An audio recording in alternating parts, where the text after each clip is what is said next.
Hello and welcome to Lost Love Chronicles. Dear listeners, before we get started, drop a quick hi in the comments and let us know where you're tuning in from. Also, if you have any suggestions for us to make the channel better, please let us know. Now let's start with the story. My mom was an Air Force brat. Her father narrowly escaped arrest for something awful, something that still haunts her today. That's not an excuse for what she put us through, though. She married a Navy guy and had my brother Daniel. I came along a little over a year later. Our childhood. A textbook case of being raised by a narcissist. But that's a whole separate pile of trauma for another time. For now, let's talk about how she made both me and my brother quit 2 different jobs within the same month. At the time, I was in community college with no car, so I relied on the bus to get around. The public transit system wasn't great, but for $30 a month, I had unlimited rides, more than worth it after just 4 round trips to school. Daniel worked at a popular grocery store and got his preferred job, cart retrieval. He loved it, no customer service headaches, just peace and carts. The store also liked that he wasn't shy about chasing off the bums who try to steal carts, which are surprisingly expensive to replace. His commute was 45 minutes each way. He worked part-time at minimum wage. I, on the other hand, worked for the National Oceanographic and Atmospheric Administration, specifically at the Southwest Fisheries Branch. They often hired student workers from UC, but I got in through my community college. I worked in the historical fish collection department, handling labeling, cataloging, and organizing samples used to track fish health and support decisions by the Fish and Game Department. I loved the job. I loved my boss. I ignored the UC students who looked down on me. From school to work, it took me 45 minutes by bus. I worked 5 to 5.5 hours a day at $11 per hour, slightly above minimum wage. Then I had another 45-minute ride home. But somehow, this steady, meaningful work wasn't good enough for our mom. For 3 months straight, she whined nonstop, complaining about how long it took us to get to and from work. Wouldn't it be better to find something closer to home? She'd ask over and over. Now, maybe that made sense for Daniel, but the truth is, that grocery store was the only location hiring. And if you've ever used public transit, you know delays happen. Traffic, driver shifts, and general unpredictability meant that sometimes our rides home stretched into an hour or even longer. Still, Daniel and I were always early to our shifts and clocked in right on time. Yet every time we were late getting home, she'd accuse us of ignoring the bus, playing games, or listening to music too loud, like that was the problem, that every time she asked why we were home late. One day, both my brother and I explained that the bus didn't show up on time, and no, it wasn't because we were playing Game Boy. That excuse was met with a cold look and a scolding, as if we were just making things up instead of being responsible enough to ask questions about the delay. Finally, I'd had enough. I secretly recorded one of her rants about how long our commutes were and played it for my boss. She already knew my mom from years ago. They had both been involved in a local service unit organizing Girl Scout programs for younger girls. My boss believed me completely. Even though it wasn't standard practice, the department arranged a small farewell party for me, something usually reserved for the UC student interns when their semesters ended. It was lovely. I missed them all deeply once I left. I moped around my room miserably, waiting for my final paycheck to arrive. I had only been at that job for 7 months. Then Mom had the nerve to ask, "What made you decide to quit?" As if she hadn't been the reason. I told her bluntly, "Because I'm tired of you constantly whining about how long it takes to get to work." Daniel loved his job, but standing on pavement for 6 hours a day wore him down. He regularly bought new insoles to help reduce the strain and pain. Still, he was often in low-grade discomfort. Just 2 weeks after I left my job, Daniel quit too. Mom couldn't have been more thrilled. She went on and on about how nice it would be to have him home and not irritable from physical strain. But then she started questioning why he hadn't asked to transfer to the store that was only a 7-minute walk away. His answer mirrored mine, "Because I'm tired of you bitching about how long it takes to get to and from work." Our dad believed us both. He said he understood Mom was being unreasonable. Mom hasn't held a paid job since 1997, and for years, she routinely sabotaged any job my brother or I managed to get just so we'd stay home. Then she'd turn around and complain that we weren't working. She preached about how important it was to show up to work on time, but whenever we accepted her offers to drive us, she'd leave late, making us late, too. My entitled mother stole from us for years. More backstory. My brother and I both have ADHD. He also has OCD, and I'm visually impaired. Our dad was in the military and gone most of the time, so we were left with Mom, a controlling neat freak who, while occasionally capable of being a decent parent, certainly wasn't one often enough. If she were, I wouldn't be writing this story. When I was very young, I had a comfort item, not a blanket or piece of clothing, but a stuffed horse. I adored it. When I couldn't take it with me outside, I'd leave it on my pillow and curl up with it at night. I'd had it for years by the time I was in second grade, so it had definitely seen better days. The inserts in its hooves had nearly all fallen out. Its once white coat had dulled, and the yarn of its mane and tail had started to fray from being braided and unbraided so much. I was deep into my horse/pony phase, surrounded by merchandise from a popular franchise. Even my bed sheets and blankets matched. As a kid with challenges, my room was never perfectly clean. I usually had a few toys outside the bin, some clothes here and there that I'd missed during cleanup, and my favorite jacket lying on top of my bed since I used it everyday normal stuff for a kid that age. But to my mom, you'd think my room had turned into a trailer park horror story, wall-to-wall garbage and filth, judging by how she reacted. And her solution? Just as extreme. One day, as I was walking home after being dropped off by the school bus, I saw her loading brown paper bags into the trunk of her car. That struck me as odd. Groceries go into the house, not the other way around. When I asked her about it, she just gave me a curt, "Clean up your room," then closed the trunk and drove off. Figuring it was just the usual, maybe some socks or scattered toys she was mad about, I went inside. But when I reached my bedroom, I stopped cold in the doorway. It looked like a tornado had hit. Every single drawer from my dresser had been pulled out, their contents dumped all over my bed and the floor. Some drawers weren't even in the room anymore. They were tossed to the far side of the bed. My books, my clothes, my toys, everything was scattered. The only thing left untouched was my bed, still perfectly made. This definitely wasn't how I left it that morning.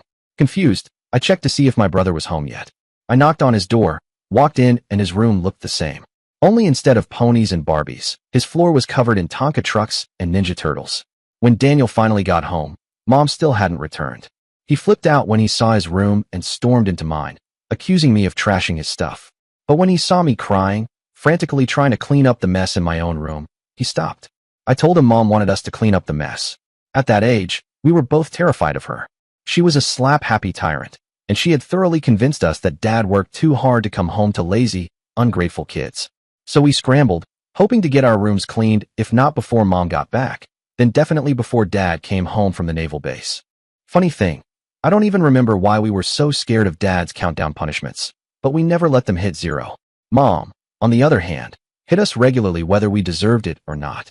We eventually managed to get our rooms back in order, still completely clueless about what had actually happened. That night, I started picking through my room again, specifically looking for my plush horse, my comfort toy, but I couldn't find it. I didn't even remember seeing it during cleanup. So I did the logical thing and asked Mom if she'd seen it. Her response was cold and dismissive. "Oh, I donated that old thing. You didn't need it anymore." I was in first or second grade. I was still young enough to need a security item. And my mother decided, without warning, that it was time to get rid of it, completely ignoring my feelings. Later, I asked Daniel if he noticed anything missing from his room. The next morning, he confirmed it. Yes, some of his stuff was gone too. I know what you're thinking. This sounds like typical strict parent behavior. But this was just the beginning. She did things like this often enough that I eventually learned to recognize the specific sounds of the mornings when she was most likely to rip our rooms apart. I became especially afraid she'd take my piggy bank, so I got really good at quietly emptying it without making a sound. It wasn't anything fancy, just a makeshift piggy bank made out of a milk jug by a family member, where I kept all my spare change. I'd dump the coins into a cheap denim purse, then stuff it with socks to keep the clinking down. I'd hide it at the very bottom of my backpack, piling all my school supplies on top. That made my backpack way heavier than it needed to be, and as a result, I became a surprisingly strong elementary school kid from carrying it around so often. Honestly, it's a wonder I didn't stunt my growth or mess up my spine. $7 in coins, pennies, nickels, dimes, quarters adds up and weight fast. One particularly bad morning, I accidentally pulled the plastic coat rack out of my closet wall. I couldn't just stick it back on since I'd torn the drywall anchor clean out. So I stashed it in the bottom of my closet, intending to ask Dad to fix it later. School went as usual that day. But when I got home, I saw those dreaded brown paper bags by the front door, and sitting on top of one of them was my coat rack. I knew what that meant. Not this time. I dug into the bag, retrieved the coat rack, and made my way to my room. That's when I found Mom in the middle of tearing up Daniel's room again. She spotted me with the coat rack and immediately zeroed in. "What do you think you're doing with that? That's garbage you left on the floor. Give it here." I tried to stay calm and mostly told the truth. I explained that I'd knocked it down while reaching for some costume jewelry that I had hanging from it, including my denim purse. I told her I was going to ask Dad to help me hang it back up. She lost it. She snapped the coat rack in two and hurled the pieces at my head. "Fine. Keep them. Good luck getting your dad to do anything with it." That wasn't the first time she'd stolen from us and pretended it was garbage she was donating. But it was the most memorable because this time, I had tried to reclaim something before she could take it. By now, she'd already trashed my dresser drawers, and I had to stack them on top of Dad's wardrobe just to keep things somewhat functional. Of course, she told him it was my fault that I was careless with my furniture, never once admitting she was the one who caused the damage. I'd already started crying to teachers, to anyone who would listen, but nothing ever came of it. I was still a minor, and that meant I had to follow my mom's orders even when she was clearly in the wrong, even when she was stealing from me. That day, I made it my mission to make her life miserable. I was determined to find a way to get Child Protective Services involved. This needed to come to light. She couldn't be allowed to keep getting away with it. And yes, even in the 3rd grade, I was already starting to see my mom as a monster. Because who else would treat their children like this? The 3rd time I remember clearly was in the 4th grade. That time, I caught her in the act right in the middle of tearing my room apart. I stood in the doorway, all the height and fury a kid my age could muster, glaring daggers at the wicked witch who was trying to take my piggy bank, the one my Uncle Jerry, who had Alzheimer's, made just for me. What do you think you're doing? That's my bank made for me by Uncle Jerry. You put that back right now. I even mimicked her voice and toned her exact inflections. She looked up, surprised. Partly because I'd spoken to her the way she usually spoke to us, and partly because she hadn't realized I'd come home early. Daniel was home too, watching the whole thing unfold from his room. I could almost hear him buzzing with glee, thrilled to see her finally being talked to the way she treated others. But it didn't last. She stuttered for a moment, then stormed out of the room only to return with a pair of scissors. She shoved me hard against the doorframe. My glasses broke, and I landed on the floor. What came next was unforgivable. She took those scissors and made 3 long, ragged cuts in my piggy bank. From the coin slot halfway down the right side, from the snout to the belly, and again from the coin slot to the tail. She even tried to cut through the lid, but when that didn't work, she twisted the body until it cracked, then threw the ruined remains at my head. She stormed out of my room with whatever else she'd managed to steal. I tried patching the bank up with packing tape. I held on to it for another month before she eventually threw it away for good. Her excuse? You weren't using it. I'd gotten so good at quietly emptying the coins that she genuinely thought it was just an empty decoration taking up space on my shelf. This kind of thing went on throughout elementary school. But eventually, she seemed to get bored, or maybe I'd pushed her into a new level of psychological cruelty. After 5th grade, she added a new twist. Each morning, before we left for school, she'd tell us to go through our rooms and gather items for her to donate. If we didn't, she warned, she'd go through our things herself while we were gone. It was a constant, looming threat. As if we weren't already terrified of her at home, now we had to fear what we'd lose while we were at school, too. And to make matters worse, the school district had actually hired her, so she was around there, too. There was truly no escape. I honestly don't know how long this lasted. It became so routine that I lost track. But sometime during my junior year of high school, while sitting at lunch, I had one of those sudden, strange moments of clarity, and I realized it hadn't happened in a while. I wasn't about to ask her why. That same day, I reread my old diary. I used to write in it every time she tore my room apart. But by late middle school, I'd stopped mostly because I'd lost the key for a while. That year, I finally shared these stories with Dad. I really thought he already knew. They divorced last year. And when I told him everything in detail, I saw it on his face. The shock, the pain, and the horror. What happened right under my dad's nose, what my brother and I were convinced or manipulated into hiding from him, is something I'll probably never fully understand. I'll never receive any kind of compensation for the damage my mother caused, and I'll likely never understand what made her believe we deserved the kind of treatment she gave us. She stole from us regularly, almost ritualistically, under the guise of cleaning. And because she was our parent, she got away with it. No one stepped in. No one stood up for the kids she was emotionally and mentally abusing. Even now, I still struggle with letting go of material things. But I'm getting better. And yes, I called CPS on her more than once. But every time, they left without taking any action. Nothing ever changed. A narcissistic grandmother alienates her family to the point of denying her own husband a funeral. This isn't about my own parents anymore, but rather, one of my mother's parents. Her mother. My maternal grandmother. To sum it up, my mom is an incredibly sweet, outgoing, and energetic woman. If I had to name one negative thing about her, it would be her hyperactivity, which is partly caused by a medical condition. I won't name it here to protect some level of privacy, but it's a serious autoimmune disease that's caused her significant pain throughout her life, so severe that it almost killed her when she gave birth to me, and nearly did again when she was just 6 years old. The condition is inherited from both her parents. Her father, my grandfather, managed the condition well, even though it wasn't well understood back when my mom was a child. He was a sociable and caring man who would do anything to help. But her mother, my grandmother, was the complete opposite. From the stories my mother has shared, it's clear that her mom was a narcissist deeply invested in appearances and obsessed with controlling how others saw her, all while talking behind people's backs.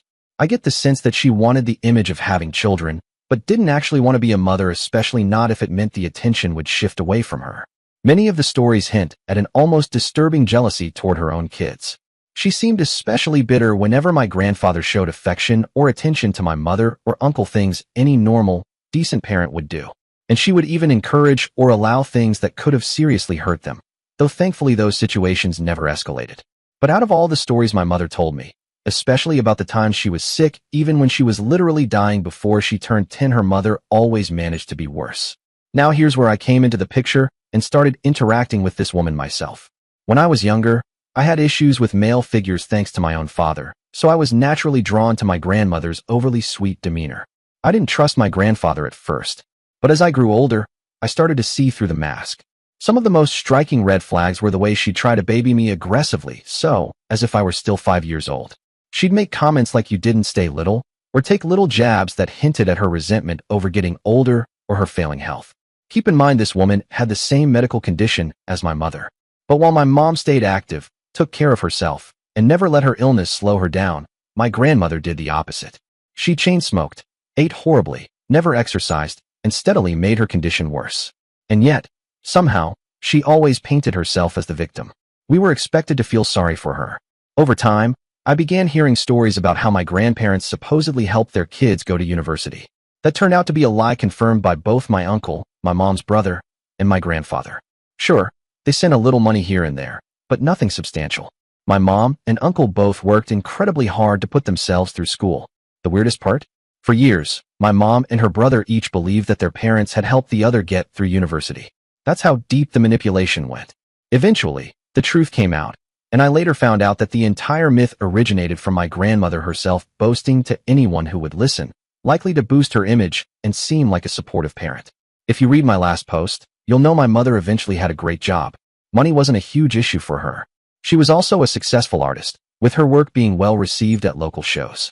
Her social nature made her popular, and her talent spoke for itself. But despite all that, she once told me something that really stuck with me. In all her life, she had never heard her mother praise her, not once. So, being the curious and determined little kid I was, I decided to test this. One day, when my grandparents called, I ended up talking to my grandmother. I brought up my mother's successes, her talent, her accomplishments, giving my grandmother multiple chances to say something kind or supportive. Any normal parent or person would have said something positive, but she didn't. That moment really started to solidify the disgust I felt for her. The third major event that really made things clear came when we visited them in person. I had just left my dad about a year earlier, and my grandfather was kind and supportive as always. Meanwhile, my grandmother kept doing her usual pour me routine. Despite everything I'd gone through dealing with my father, being bullied at school, she somehow always made herself out to be the one suffering most. At the time, I had recently been assaulted by school bullies who had hung me by my necklaces from wall hooks and even choked me. I was very small for my age and smaller than most of my peers, which only made me more vulnerable. As a result, I developed a deep fear of anything around my neck, especially people's hands or arms. I warned everyone, even family, that I might instinctively react if I felt threatened in that way.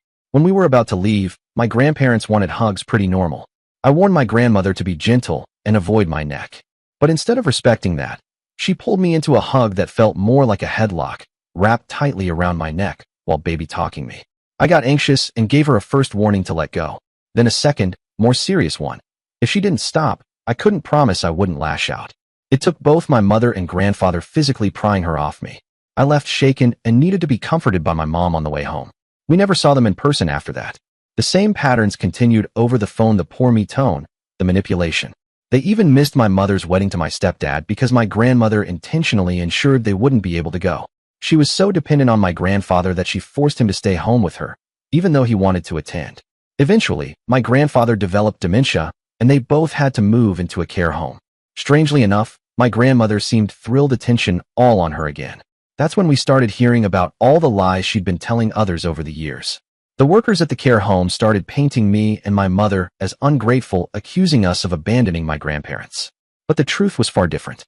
We simply couldn't deal with her anymore.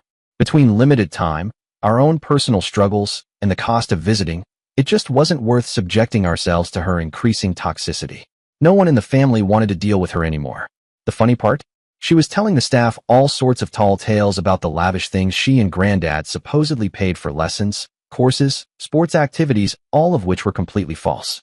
I actually laughed when I heard it, since one of those activities had been paid for by my dad when I still lived with him, not by my grandparents. It got so ridiculous that the staff at the home eventually contacted both my mom and uncle to confirm what was true. Even they admitted they had suspected her of lying, but wanted to hear it straight from us. From what we later learned through family and conversations with the staff, most of the workers despised having to deal with her at all. But the final straw, the one that completely severed any remaining connection, was what happened after Granddad passed away. Granddad was a kind, generous man who would do anything for others. Despite being married to someone like her, he genuinely loved her and stayed with her until the very end. Unfortunately, he was also easily manipulated by her. Because of that, no money was set aside for a funeral. And due to her toxic presence, no one wanted to attend one if she were going to be there. What made it worse was how we even found out about his death. We didn't get a call from her or the care home. Instead, my uncle learned through an old friend of Granddad's who had come to check in on him. At the time, Granddad had dementia and wasn't fully aware of things. But Grandmother, wanting to maintain her poor me act, intentionally left out contact information for the rest of the family. No one was informed. She took her entitled, narcissistic behavior so far that she alienated her own children and the rest of the family. In doing so, she denied Granddad a proper funeral, a man who had more than earned that final respect. Even though she had the means to pay for one, she chose not to. She hoarded the money for herself instead. From the few updates we got from the staff at the home, we learned that Granddad was cremated, and his ashes were scattered along walking paths he used to frequent. In his honor, and in protest of the funeral he was never given, we planted a tree on our property, in the spot where he had once lived. It was our way of saying goodbye. Rest in peace, Granddad. Entitled Mom wants her time and hates being denied it. For as long as I can remember, Mom was always the first and final word on everything. If you question her logic using even her own words from earlier that day, you got punished. This applied especially to house rules, which were often contradictory or changed on a whim. I think part of her extreme reactions came from the fact that my brother Daniel, who, like Daniel Duck, could be annoying, useless, but occasionally awesome, and I were both smarter than average. We learned to follow the exact wording of her rules while completely bypassing their intended purpose. The rules, after all, weren't meant to guide or teach, they existed purely to give her more opportunities to steal from us or lash out. That kind of chaos started back in elementary school and never really stopped. We were going to be punished no matter what, so we figured why not bend the rules a little? This was back in the days of dial-up internet and those browser CDs that came in the mail. We finally got our first computer, which gave Mom a new form of control. We just wanted to play games, but she didn't want our schoolwork to suffer fair enough, so she set time limits for any non-school related computer use. Reasonable, right? Except we had to earn that screen time by doing chores, since she was bizarrely opposed to the idea of giving us an allowance. What she didn't tell us was that she could revoke that hard-earned time at any moment for any reason.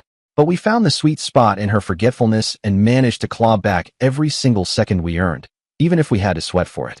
Later, we got a PlayStation 1, and of course the screen time limits extended to that too. But now there was a twist. It was technically my brother's console. We each had our own time allotments, but I had to ask him for permission to play, and he never gave it. He was the golden child, Mom's clear favorite.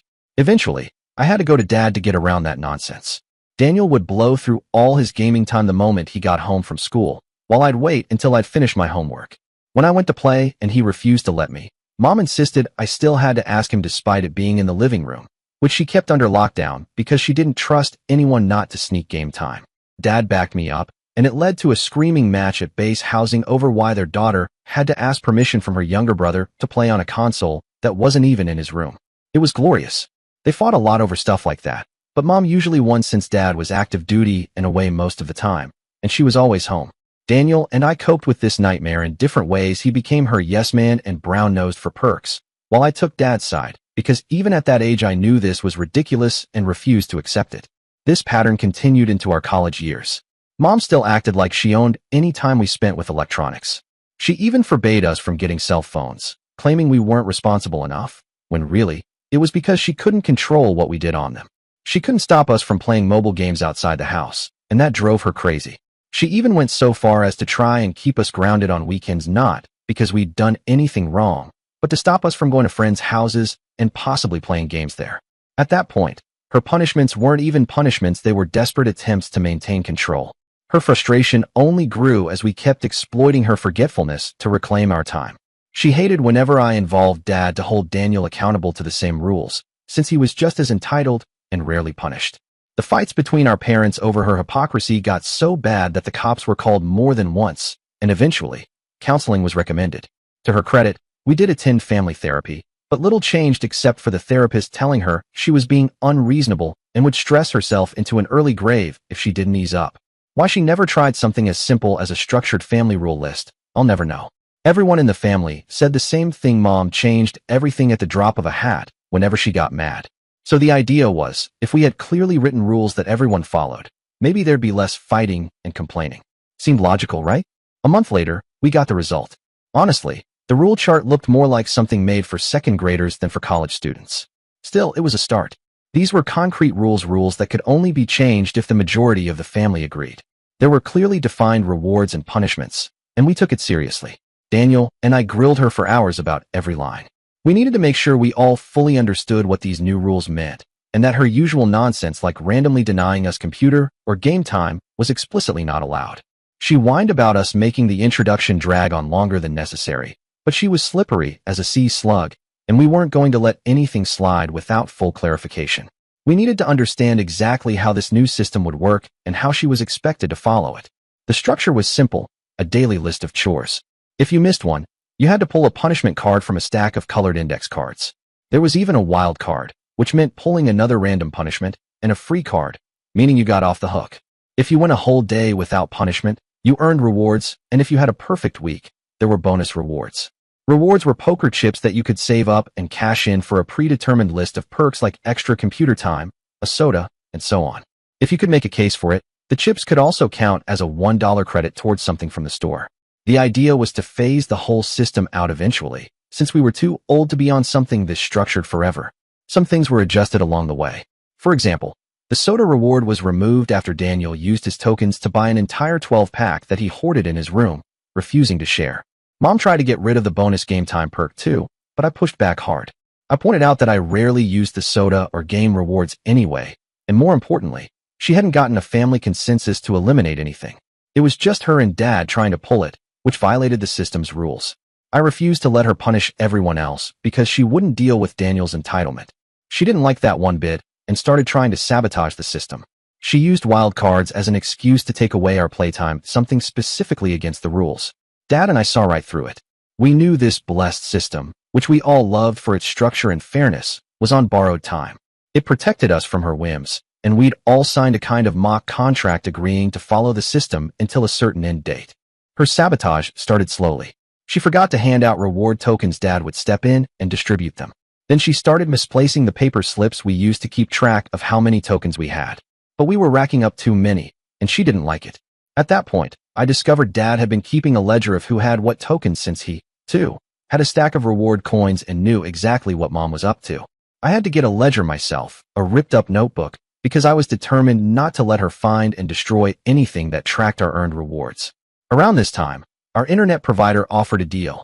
If we got a brand new Wi-Fi router, we could get a month of faster bandwidth at half price or upgrade to the next best router, which required wired connections. Dad, Daniel, and I were all excited about finally getting a wireless router because Mom had been turning off internet access to certain rooms after throwing a fit when the router was placed in the hot, stuffy garage over her car. Not exactly an ideal spot for a router, but perfect for a vindictive, unemployed housewife on a power trip. Unsurprisingly, we never got the Wi-Fi router, and Mom's behavior toward the rule system that kept her in check only worsened. She started unplugging the wired cables, which hurt our schooling since more courses were moving online. The therapist had given us a time frame to stick with the rule system before phasing it out, but we weren't even a quarter of the way through when Mom's entitled side exploded. One day, she stormed down the hall where I was perched on a chair in front of Daniel's PS3 loading a game, red-faced and steaming, with a brown smear on her ankle. "Abraxas, you didn't pick up all the dog poop yesterday before you mowed the lawn, and I got it all over my foot. You lost your game time, that's against the rules. I get to make you draw a punishment card. Mom, fine. Have it your way." She waddled and limped down the hall and slammed the punishment cards down on the kitchen counter, grinning like she'd won the lottery. We'd all been marking our cards for months with cooking stains and sauces, so we knew what was coming. My top card was a free pass, so I pulled it and showed it to her. That's not fair. Draw another. Sorry, Mom, but failing to pick up dog poop only means one draw. And you knew there was a chance to pull the free card out of all 32. I don't have to draw, it's against the rules. Mom turned a lovely shade of purple as I turned away and used my hour of game time. That was the final straw for the rule system. Mom took all the reward tokens from everyone and threw them in the trash, right in front of Dad. Dad confronted her, saying it was against the therapist's advice and that the family hadn't agreed to end the system. A shouting match erupted, ending with Dad pulling out all the punishment cards and throwing them in the trash with the tokens, then dumping wet coffee grounds on the mess to ruin her precious index cards. Dad said if she was going to break the rules and ignore the therapist's warnings about stopping the rewards, he'd ruin the punishment system so she couldn't arbitrarily punish us with a broken set of rules. Mom eventually started screaming. She threatened to call the cops and tried to drag Daniel and me around the house, using us as a human shield even though Dad had never been physically violent toward her. She screamed at us to leave her alone or she'd call the police. It was like she expected us to accept going back to the way things were before, but with even more unpaid chores and rules piled on. She just couldn't let go of her ego long enough to let the therapist-approved system work and undo the damage she'd caused over 25 years. She flat out refused to admit she'd done anything wrong. I still remember the stunned look on her face when Dad dumped coffee on the pink, green, and white card she adored. Honestly, the system was more suited to elementary kids, but she was too busy being an entitled control freak to entertain the idea that certified child therapists might actually know what they were talking about. It never occurred to her that it would take far longer than 7 months to undo the damage she'd inflicted over the years, alongside all the other trauma from her daily abuses. How I moved away from my entitled mother. Let's introduce the cast, and then the story. Daniel, my entitled brother. Mom, my entitled mother. Dad, a cool, now retired military man. Andy, a good-for-nothing parasite in a human skin bubble, my amazing girlfriend, and me, just me. When Andy first came to our house, he tried to worm his way into every aspect of our lives, typical behavior for an entitled person. But he met resistance the moment he ran into Mom. There was no room in our family for a second entitled parasite. He tried to get close to both her and Dad, but game recognizes game. Mom openly discouraged him from being around, and Dad, after nearly 25 years of marriage, had developed a thick skin and little tolerance for certain behaviors. So Andy turned his attention to me. While I enjoyed having someone to talk about anime with, I wasn't about to let him sink his hooks into me, not after a lifetime of mistreatment from Mom. He gave up trying to recruit me into the Andy is Always Right club when he attempted to convince Dad to get a third PlayStation controller so we could all play group games. The conversation went something like this, though it happened about 10 years ago. His last remark stuck with me. Dad kicked him out of the house for 3 weeks because of it. And Mom also lost her mind, probably because she wanted to be the only one treating me poorly. Andy said, Daniel should have a third controller. I see Abi's watching from the next room, they don't cost that much, and she seems really interested in playing with us. What Andy didn't know was I had quietly walked into the room behind him and overheard everything. He'd spent the last few weeks complaining that a roommate had stolen his controllers to sell for narcotic money. I didn't care if it was a lie or not, but he'd also tried to convince Daniel to buy him a controller with his own money. And he didn't get very far for about a month once he realized my brother didn't have a dime. He was just trying to climb the ladder to get what he wanted. I made it clear, we didn't need a third controller, and if I wanted to play Soul Calibur, I'd wait until he and Daniel were done. I didn't want to interfere with their time together since Daniel had issues with me being in the same room when he was on the PlayStation or with me at all. Oh my God, Abraxas, Andy snapped, spinning around angrily and glaring at the scapegoat he was trying to use to get his way. Needless to say, he didn't get what he wanted. He huffed, puffed, and fumed like the entitled monster he was. Eventually, Andy realized he also couldn't make any headway with Daniel when Mom was involved. So he missed out on plenty of things like sleeping over without warning, borrowing money, and having us buy him gifts and food. He also complained that we didn't cook like his dad and refused to completely change our diets to mimic Japanese cuisine when he was over, which he insisted was the superior diet. Andy vented a lot about Mom to me when he was around, and Mom complained about Andy to me when he was gone. I never had a moment of peace. A few other things about Andy. He wore an electronic ankle bracelet like the one Martha Stewart had, which infuriated Dad when he found out. Dad knew the convictions that required those bracelets could have cost him his security clearance. Spoiler alert, I knew what Andy had done, and he tried to downplay it, but clearly the law saw it differently. Andy didn't mind damaging our stuff either. He actually warped the motherboard of my Xbox 360, and I had to replace it myself with an Xbox 360 arcade. The only thing Andy did somewhat right was trying to get Daniel to move out for selfish reasons. It took him half a year to convince my brother. Interested in moving out myself, I decided to sit back and watch it all unfold since it would help me get out of that place successfully, just like I'd done since middle school. Quietly watching my brother fight Mom, learning from how that entitled leech fared, and improving my own approach. I had to give Mom some credit. Neither Andy nor Daniel had money or any real intention to work. They were making plans based on the assumption they'd get Social Security checks and that Andy's dad would fill in the financial gaps. Andy tried for over an hour to debunk this, but his constant bragging about how his dad lived, contradictions about his dad not being able to pay certain bills, and his general unwillingness to do anything except watch TV and quit every job he ever had were obstacles to his goal of dragging my doormat brother out of our house. Family therapy sessions after this became really strained. The therapist told Dad in private that he didn't think Mom would ever let Daniel out of her sight because she liked having her kids live at home. It was convenient for her, saving her from chores and responsibility more than she cared about their success as independent adults ready to stake their claim in the world. I believe the therapist too. Every suggestion made to improve our relationships was initially accepted but then twisted to benefit Mom. For example, the idea that kids need to learn how to cook before becoming independent somehow turned into cooking her a gourmet meal once a week. Like any college student is really going to go out of their way to make chicken cordon bleu, shrimp scampi, or tikka masala. All you really need is to cover the food groups in something tasty and edible. I kind of hate cooking now because of Mom, and honestly, my girlfriend wishes I was more willing to cook these days. During this whole fiasco, Bubbles and I had been planning to move. As a military brat, I knew how to handle moving across states, while she hadn't really left the city before.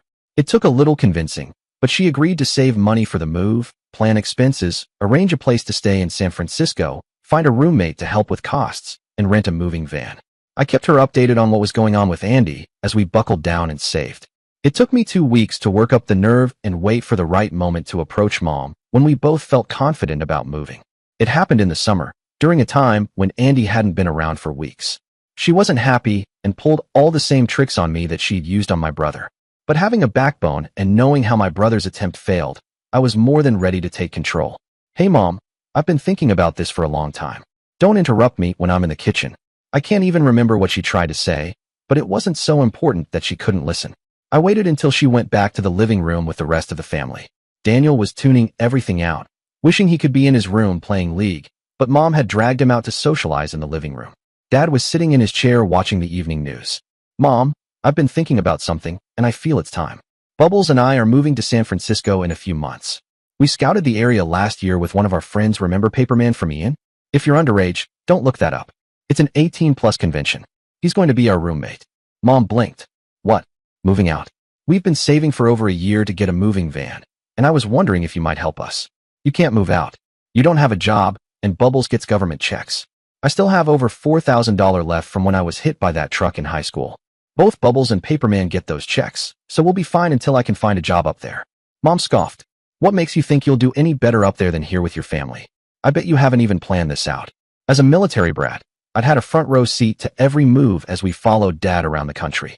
I knew this process much better than Bubbles, and I'd even packed my own things flawlessly for our last 2 intercity moves. We've been planning and saving for over a year, including for the security deposit. Bubbles' parents can't take time off work to drive the moving van, which is why I've been asking you for help. You've got a choice. Help us drive the stuff up and see the place for yourself, or stay here and only ever get an address. I left the living room and called Bubbles to tell her what I'd just done. I was shaking, sure Mom was going to burst into my room to scream, break my stuff, or threaten to kick me out, but nothing happened. The months leading up to the move were strangely peaceful. Dad agreed to drive us north, with one of my college teachers helping out, and we finally moved out of our parents' houses on our own, feeling happy and free.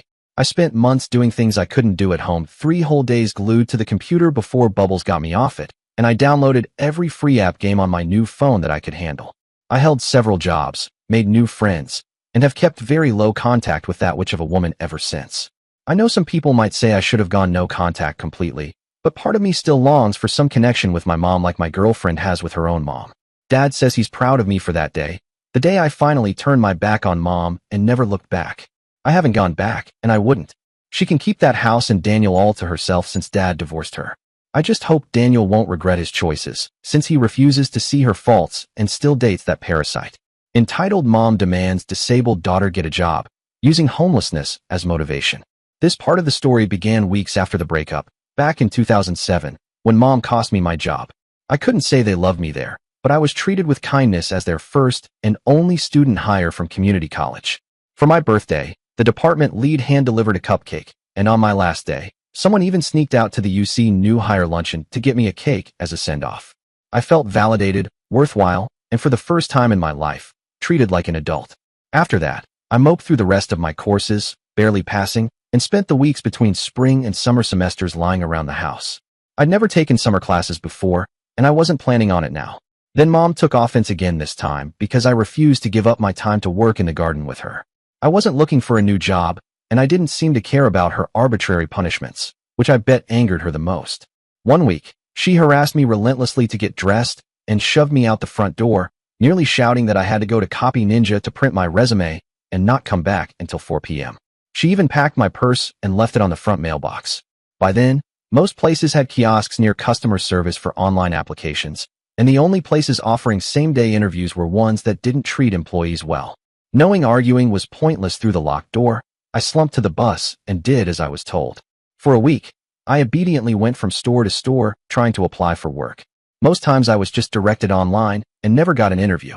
Mom let me tell her where I'd gone to apply in person, but at the end of the week, she huffed that I must not be trying hard enough.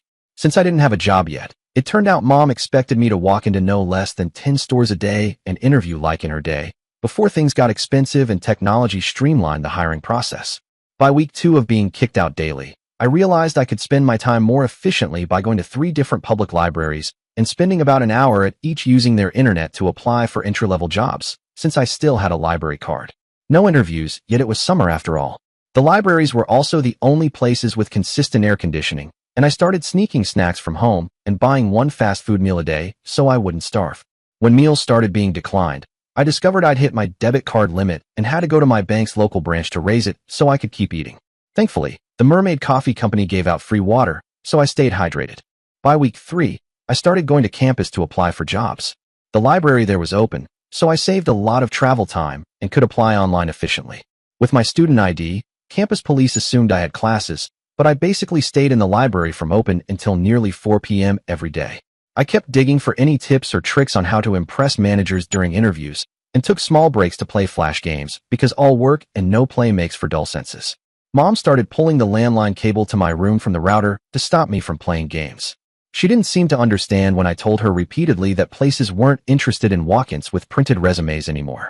To her, any time I spent on a computer, whether for work, school, or courses, was just gaming. She would barge into whichever room she wanted, glaring at my screen trying to catch me playing, even though I wasn't nearly as addicted to PC games as my brother. She was convinced I wasn't really trying and promised there'd be consequences if I didn't have an interview soon. By week 6, Mom was upset that I seemed to be ignoring the fast food industry. She didn't consider my disability a liability in the kitchen and didn't have any food handling certification. Besides, I had some pride. If I was going to put myself in constant danger at work, I wanted hazard pay, which was only for careers I wasn't qualified for and physically couldn't do. By then, I'd landed an interview at a realtor's office, but never got called back for a second one.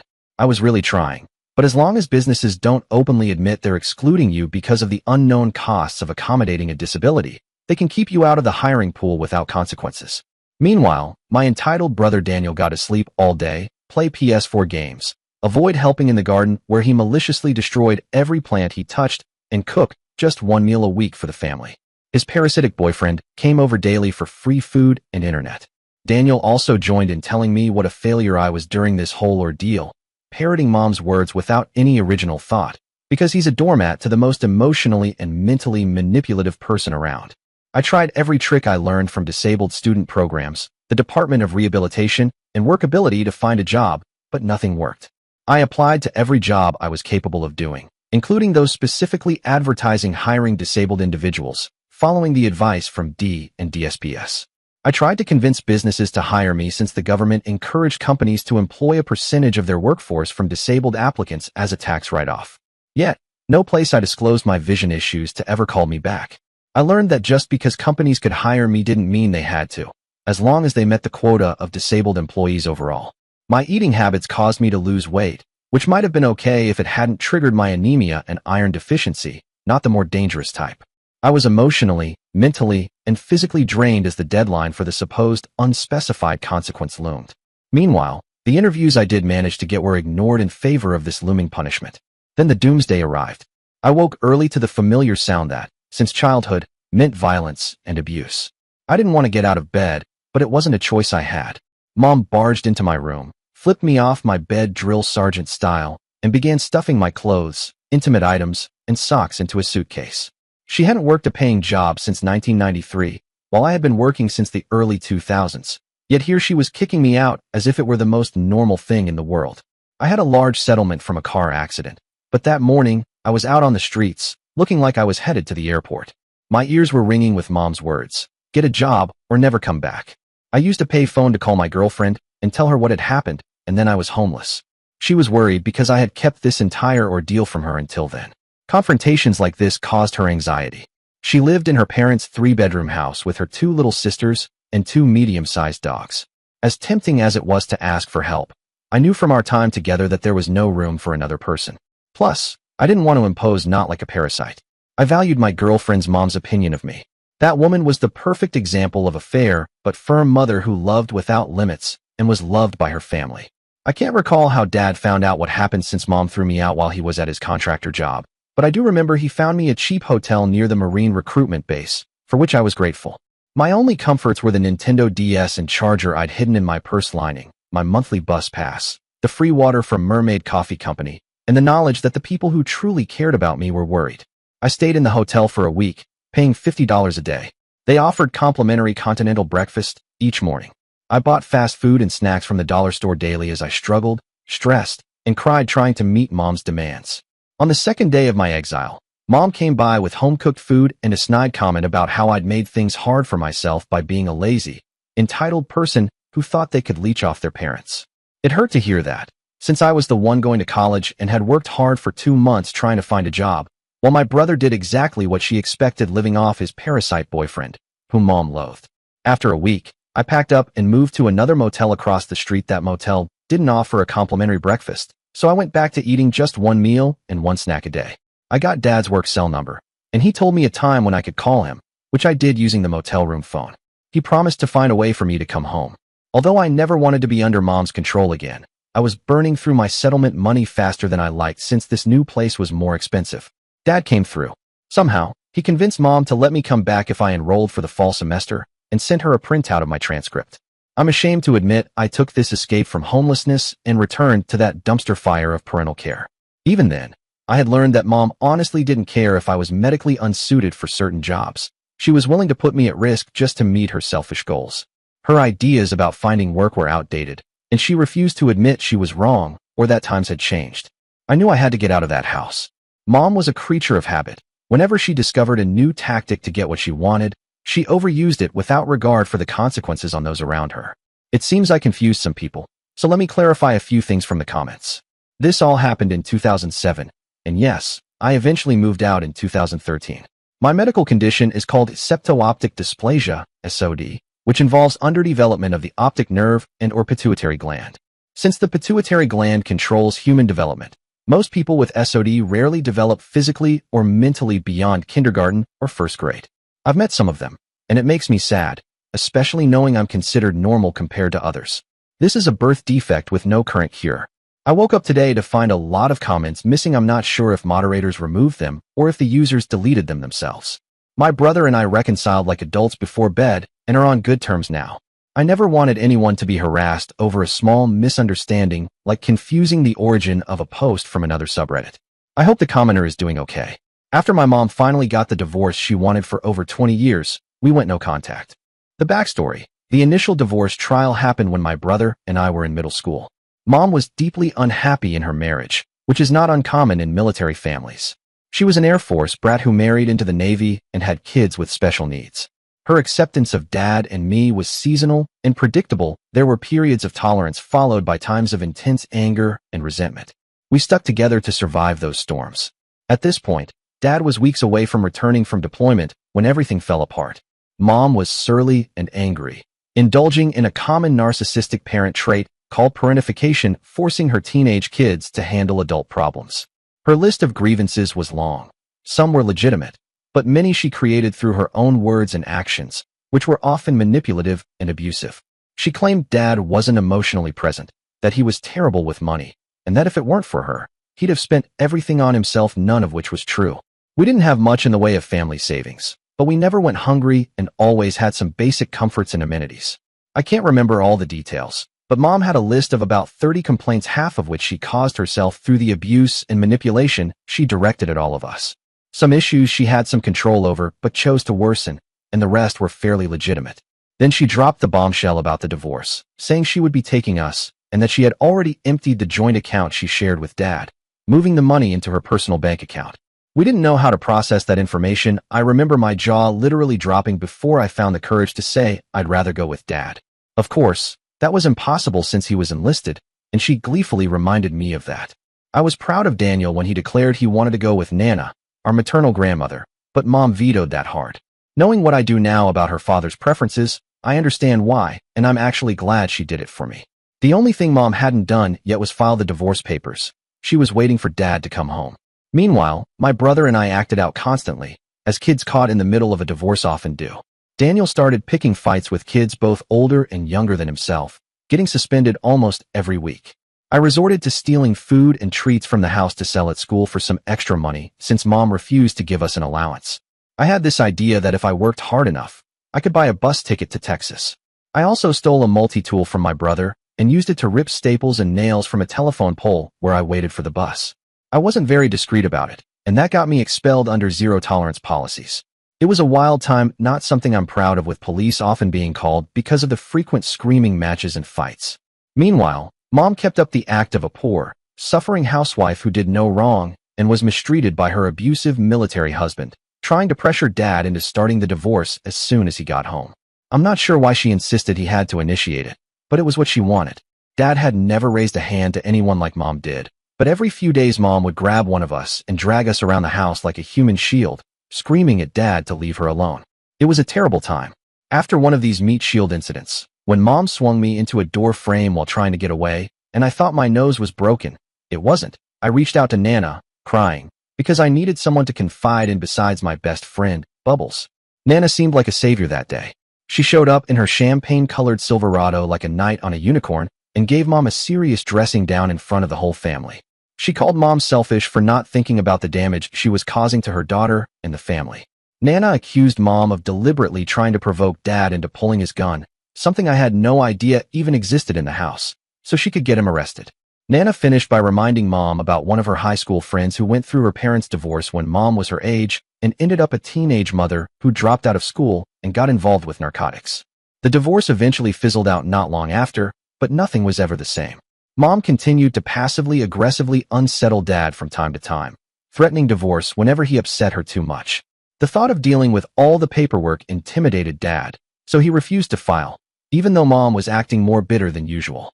I guess you could say we became sponges for that kind of tension. Having developed a high tolerance, it was the lesser of two evils to just let her be and hope the next day would be better. She vowed she would ruin Dad if the divorce ever went through and swore she'd take everything he had. She was convinced that Daniel and I would side with her over Dad. Spoiler alert, I never did. This whole traumatic experience stayed with me because Mom doesn't just threaten, she makes promises. I knew I'd see this Pandora's box open again in the future. Eventually, I realized what Nana had done wasn't salvation, but only a temporary reprieve, and that hammer kept getting heavier every year. Now, for the story you've all been waiting for, and to set the stage, you should know a bit about Mom's behavior. She hasn't held a paying job since the early 90s. She volunteered constantly, which looks good on a resume, but means nothing if you never use that resume to become financially independent. She relied entirely on her husband's salary and had cut ties with her parents years earlier, encouraged by her therapist, as part of addressing her childhood trauma. While I was living independently in a different part of the state, the divorce hammer was reaching a breaking point. Both Mom and Daniel had been excluding Dad from their lives, even though they'd all been living in the same house since 2004. Mom's harassment of Dad escalated to the point where she didn't even want him going to the kitchen for food or drinks because he had to walk past the living room where she spent her free time every day. Dad bought a mini fridge and kept it locked in the master bedroom closet, so he wouldn't have to leave his little sanctuary, which had a locked door and a connected bathroom. He also started drinking heavily, not healthy, but given the situation, it seemed like the lesser evil. Marriage counseling, family counseling, and individual therapy had done nothing to stop the downward spiral of their relationship. Mom, being who she is, ordered Daniel to use one of his tools to unlock Dad's sanctuary door so she could continue berating him daily. Dad had a fridge, TV, and PS3 in that room, and each time he retreated further into the master bathroom, which Daniel couldn't open to wait out Mom until she stopped banging on the door and left, Dad would eventually scream insults back at her. I could hear it over the phone when I called on holidays and birthdays. In 2016, I agreed to visit for Christmas, but didn't spend much time at their house. I stubbornly guarded every last minute of my time when it came to her. Our Christmas wasn't over the top, but it was Dad's favorite holiday ever since he was a boy. He always took on the lion's share of decorating. Putting up lights, getting a tree after Thanksgiving, picking the tree with the family, and buying new themed decorations if Mom wanted to mix things up. You could see the care and attention he put into the interior and exterior decorations, and I enjoyed seeing how happy it made him even if the house was a little hazardous for me with all the breakables around. The only thing I came into contact with this year was the tree, no ornaments, bare minimum lights, no stockings, no presents, and Dad was miserable. It turned out that last year's meager decorations, which were just getting a tree to decorate, had been a struggle for him to get Daniel involved. This year, Dad was completely burnt out trying to include people who didn't want him in their lives. After I opened my present, he pulled me aside and told me this would be the last Christmas I'd see them all together. I learned all of this through text since Mom liked to use me as the middle person in her fights. I tried to emotionally support Dad, as I had since elementary school. Yes, I know it's considered unhealthy, but I never asked to be forced into emotionally adult situations before I was even legally an adult. I refused to be her messenger to snitch on Dad, or vice versa. Eventually, Mom got what she wanted. It only took her blowing up at an artist at a public show for mailing a commission to Dad's office. The benefits of siding with Mom on the divorce outweighed the drawbacks, and Dad finally started the process. He made itemized lists with costs and receipts of things he wanted and things he wanted Mom to have. Apparently, the lawyer was impressed since men usually didn't go into such detail, but Dad said they'd understand once he started working with Mom. Mom got wind of this, and despite threatening divorce for over 20 years, she didn't seem eager to see it through. She woke up before sunrise every day to make herself breakfast and lunch, then left the house in her car, never going to the same part of town twice a week, always taking detours if she thought someone was following her. She'd return home around midnight and repeat the cycle. She did this for 3 months, with Daniel supporting her while she stonewalled Dad. Dad couldn't serve Mom the papers personally, and the lawyer's associate only made 3 attempts before it fell to Dad to somehow get it done without handing it to her himself. He knew Mom was trying to gather any evidence of cheating or wrongdoing to use against him. In the end, one of Dad's coworkers cornered Mom in the house and slipped the papers through a nearly closed door while she threatened to call the cops and screamed like a banshee. It was the best way to serve her, honestly, and I felt a little bad for the situation, but Mom had made her bed months earlier, and now she was forced to lie in it. After this, Mom created a support group chat via text, made up of a few close friends who never questioned her when she cried and complained about Dad. One of those friends, who had divorced her ex just a year before, thought I should be more supportive of Mom instead of questioning things she said that didn't match my experience growing up with her. That friend and I disagreed. Her trauma was recent, and she blindly accepted all of Mom's side since she was only presented with part of the story. My trauma was long-term, and I had seen Mom's true face and entitlement. Unlike the others, we agreed not to speak to each other after that, as we couldn't reconcile. There was a difference of opinion about Mom. The group chat was full of love, kindness, and support for her, which she genuinely needed from more people than just Daniel. But at the same time, I was nearly physically sick as they insisted Mom was blameless. They didn't know this dumpster fire the way I did. They hadn't lived with her two-faced lies and manipulations or known the details she was leaving out, like why it took Dad 3 months to serve her or why she went to such lengths to avoid the one thing she seemed to have wanted for years. It turned out the Marine-based divorce attorney was backed up by 4 months, and Mom wanted to see him before she got served so she could serve Dad instead. She nearly managed it, but conveniently forgot to mention this, making it look like she was afraid for her life living with an alcoholic who suddenly became obsessed with tracking her every move, claiming she had to hide out at her newest nonprofit at odd hours, and insisting Dad had paid someone to harass her on and off campus. Mom never threatens, she makes promises. The support group didn't know what she planned to do to Dad, how, or when, but I did. I used to be trapped at home for hours with her digging her talons into my arm in middle school, forced to listen as she outlined her plans to destroy Dad back then. I remembered it all. She intended to go nuclear, burn every bridge possible. Dad's security clearance was sensitive. Any arrest or association with someone with a questionable record could get it revoked. The job paid well, and he got the clearance easily due to his military background. Despite his drinking, he avoided legal trouble and distanced himself from Daniel's boyfriend Andy. Losing this job would hurt Mom and Daniel, but it would hurt Dad's future employment prospects even more, and that was her goal. Then Mom came to the chat claiming Dad had attacked her, saying she broke her 4th and 5th metatarsals while defending herself. She shared a photo of her bandaged hand from the doctor's office along with the x-ray. For those who don't know, this type of injury, commonly called a boxer's break, happens when someone hits something with a closed fist. It's not usually a defensive injury. Praise, sympathy, and support poured in for her. I cautiously asked if she was okay and if she planned to press charges. Her response was a cryptic thanks for being concerned, mentioning she was on painkillers and would keep us updated. Someone else suggested she should press charges, but she never responded to that. A few days later, I asked again privately if she was going to press charges and received the same vague reply as before, with a direct quote timestamped from her original message. This told me she was doing what she did best, lying through her teeth and openly displaying her hypocrisy for anyone who could read her like a book. If she hadn't pressed charges yet, she was clearly in the middle of it. I texted Dad to get his side and was able to piece together what happened by comparing both accounts and their known tendencies to exaggerate, just like Mom had taught me to do. Lesson learned. Mom, there are as many sides to a story as there are people who witnessed the incident, and I was determined to find out what really happened. It seems this is how it played out. Angry about being served, Mom barged into the master bedroom to confront Dad. He followed his lawyer's advice and didn't respond to her accusations or demands. He put down his game controller and got up from the bed to walk away from the confrontation. But Mom, furious, punched him in the back. Because of a bad knee, he collapsed like a ton of bricks partially onto the bed, then scrambled to his feet just as she wound up for another swing. He bolted into the master bathroom with more speed than you'd expect from someone his size. Mom missed the second punch during the chase, hitting the closet instead. The cheap door came off its hinges, and she broke her hand, all while screaming profanities. Both of them called the cops. Dad developed a bruise near his kidneys and quickly packed everything he could fit into his truck. At first, Mom's statement to the police matched what she'd texted to us. She and Daniel both said Dad had never hit her, and that night was no exception. Even Daniel admitted he'd heard Mom hit the closet. But later, he changed his statement so that Mom could file for a restraining order, which was granted. Dad had to move out with whatever belongings he could take with him to stay in compliance. I spent that weekend digging into California divorce law. If Mom was really going to go through with what she'd threatened 20 years ago, I wanted to understand what she might try to pull. From what I found, because the marriage lasted over 10 years and Dad had been the primary earner, Mom would be entitled to a portion of his income decided by a judge until a time determined by the court or until she could prove she was financially self-sufficient. If she wanted to keep living in that house, she needed Dad working. But she was too stuck in her ways to get a job herself.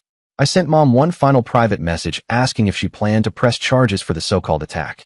Once again, I got the same vague thanks for being concerned response, but this time, she left out the original timestamp.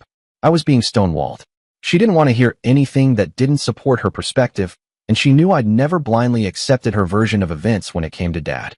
I always dug for the truth, and my track record was nearly flawless. Every time she'd lied or twisted facts to make him look bad and herself innocent, I'd caught it. I waited a week, hoping she'd respond to my messages and praying I was wrong about what she intended to do. So far, though, everything was unfolding exactly as she had described years ago. Only this time, it wasn't as successful as she had claimed it would be, likely because no minors were involved. Still no reply. At that point, I had to make a choice: stay silent and watch my brother go down in flames with her, since he couldn't seem to form any opinion outside of hers, or speak up, knowing that if everything went up in flames anyway, at least I tried to steer her away from a course of action bound to backfire. I went to the group chat to share what I had learned about what might happen during the divorce. I pointed out that if Mom pressed charges, Dad could lose his job, and without his income, she wouldn't be able to afford to keep renting the house. I explained that it was unwise to jeopardize his employment, especially when Daniel only worked at a grocery store deli counter and the job market was tougher than ever. Mom wasn't likely to find a job easily either. If she followed through on the petty revenge she'd been swearing she'd get since 1998, it would cost her more than she could realistically afford in California. I knew she'd be angry, but I'd already tried to bring this up privately, and was ignored. So, I decided to say it somewhere she couldn't pretend not to hear, the group chat. The chat was silent for about 5 hours before Mom finally posted a message I've kept to this day, just to remind myself never to feel bad for her again. Then, she removed me from the chat and went on with her pity party.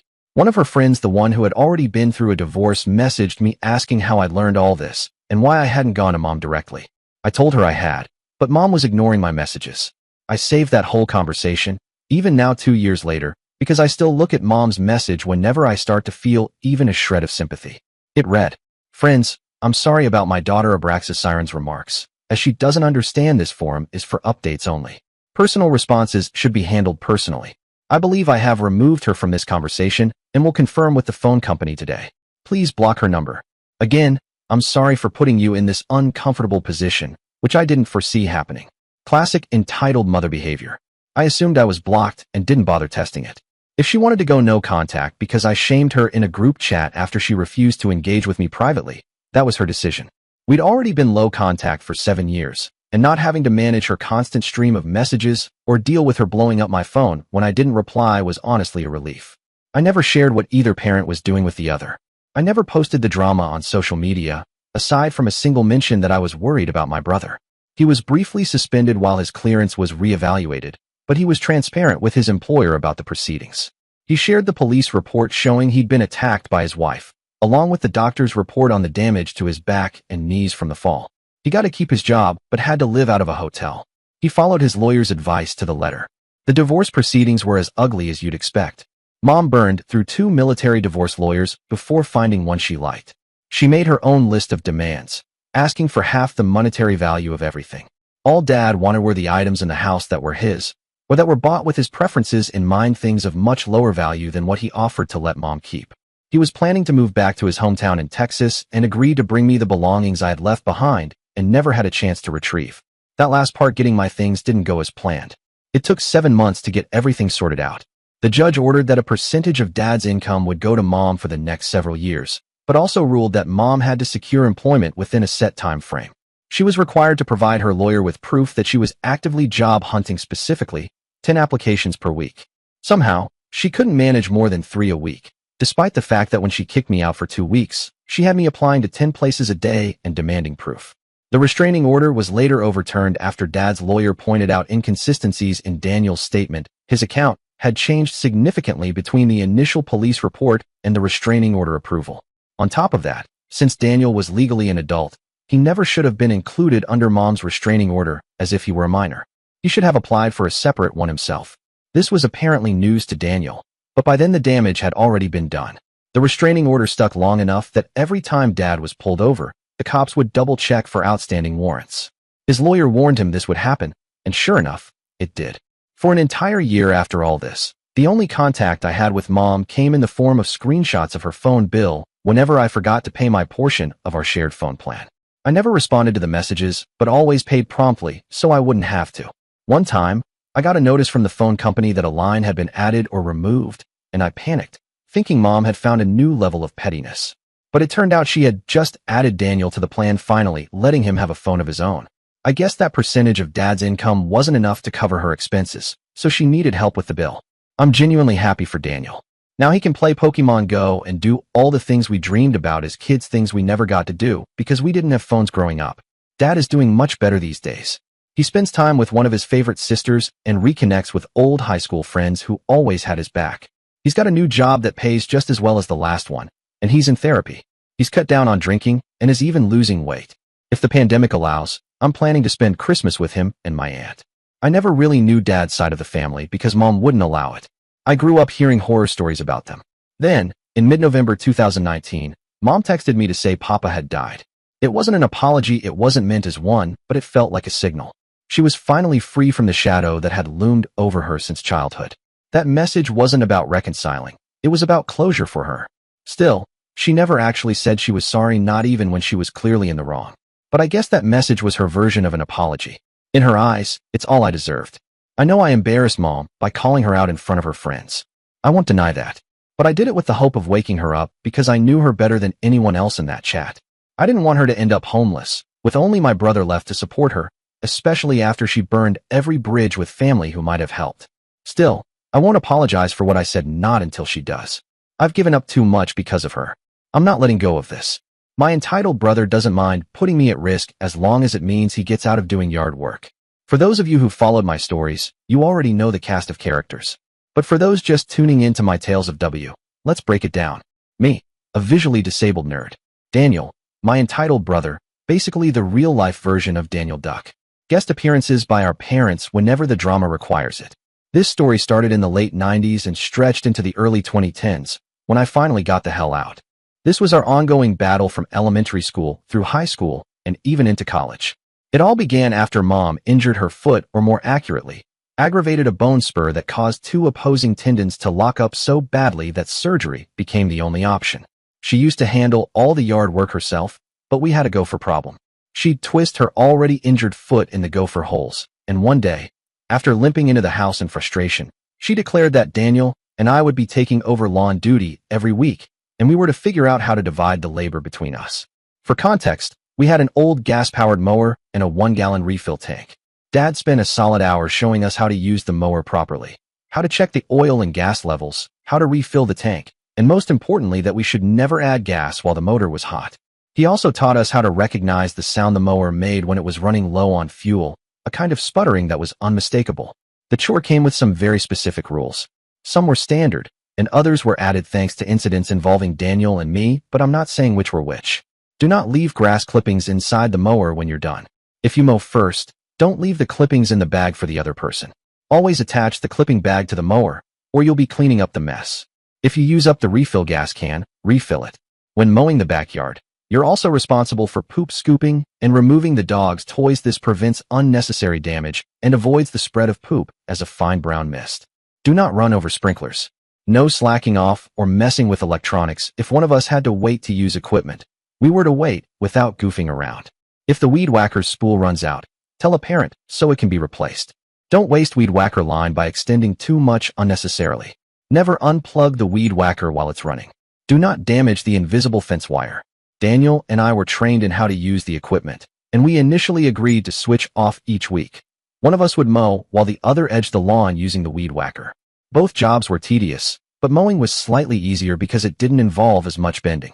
We swapped those tasks weekly without issue until Daniel decided one day that he didn't want to swap anymore. He went to Mom, complained, and as usual, got his way.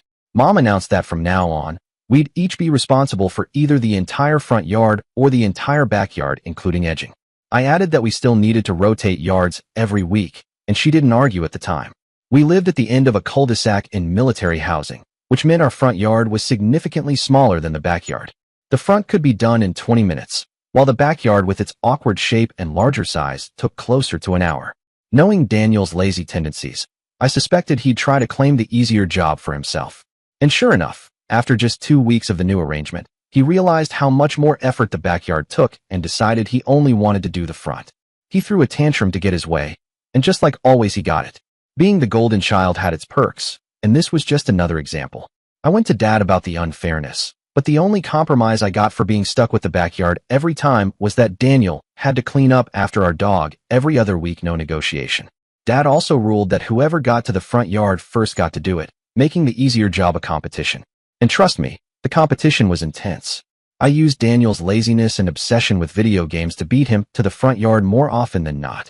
He, on the other hand, resorted to tactics that risked damaging the mower just to secure the yard he wanted, leaving me to fix the messes he caused the week before. What kinds of messes, you ask? Let's start with the gas tank. One key rule was that if you emptied the refill tank, you had to ask a parent for money and walk 5 minutes to the nearest gas station to refill it. Daniel would often use up the last of the gas and simply ignore that one job. Either he outright refused to ask for the money or he claimed he'd do it later and then conveniently forgot. So guess who got partway through mowing the front yard before the motor sputtered and died? Me. Most of the time. A tank that's almost empty might get you through the front yard, but it wouldn't even scratch the surface of the backyard. According to Mom, that was my fault for not checking the gas before starting. And if Daniel got a head start on edging the front yard while I was left refueling because of his negligence? Also my problem, apparently. I hated dealing with Daniel, not just because he was lazy, but because he knew better.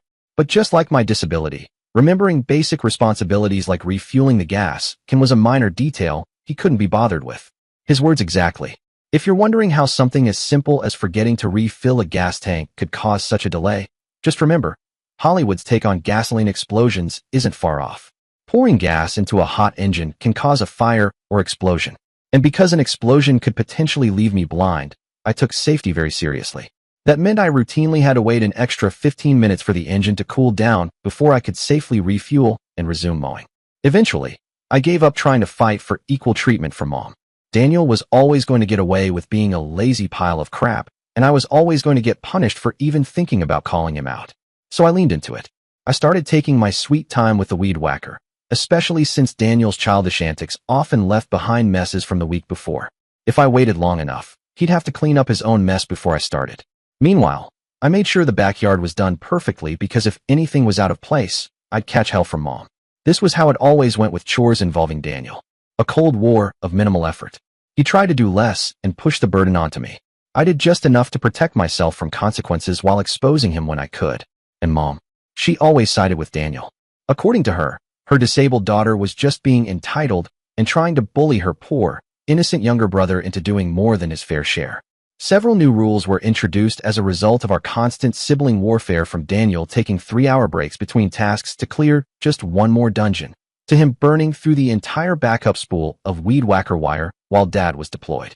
One time, he tried to get back at me by not emptying the mower's clipping bag the week before. But I was one step ahead. I grabbed the weed whacker and let him deal with the consequences himself, watching as he realized the mess he'd made. Daniel tried to avoid cleanup by mowing without the clipping bag attached, hoping no one would notice.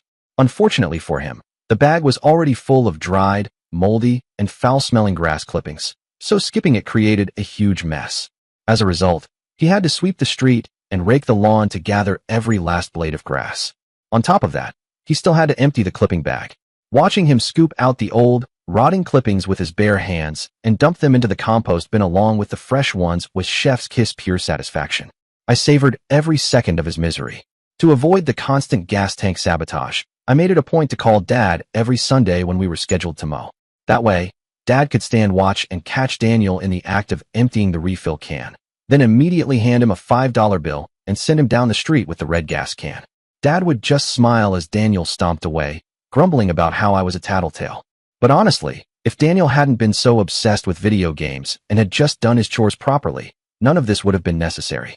Daniel constantly acted like he was being unfairly burdened, despite the fact that he was only being asked to do the bare minimum. In the summer, when the grass grew faster and required more upkeep, Mom finally gave him an extra chore to balance his workload against mine. I say balance, but let's be real. Watering a few potted plants on the back patio with a garden hose took 5 minutes max 10 if you messed around. Meanwhile, my backyard duties took over an hour if I wasn't being sabotaged by Daniel or pulled away by Mom for something else. Daniel loathed the new watering chore and quickly figured that if he oversprayed and drenched everything, Mom would believe he was incompetent and excuse him.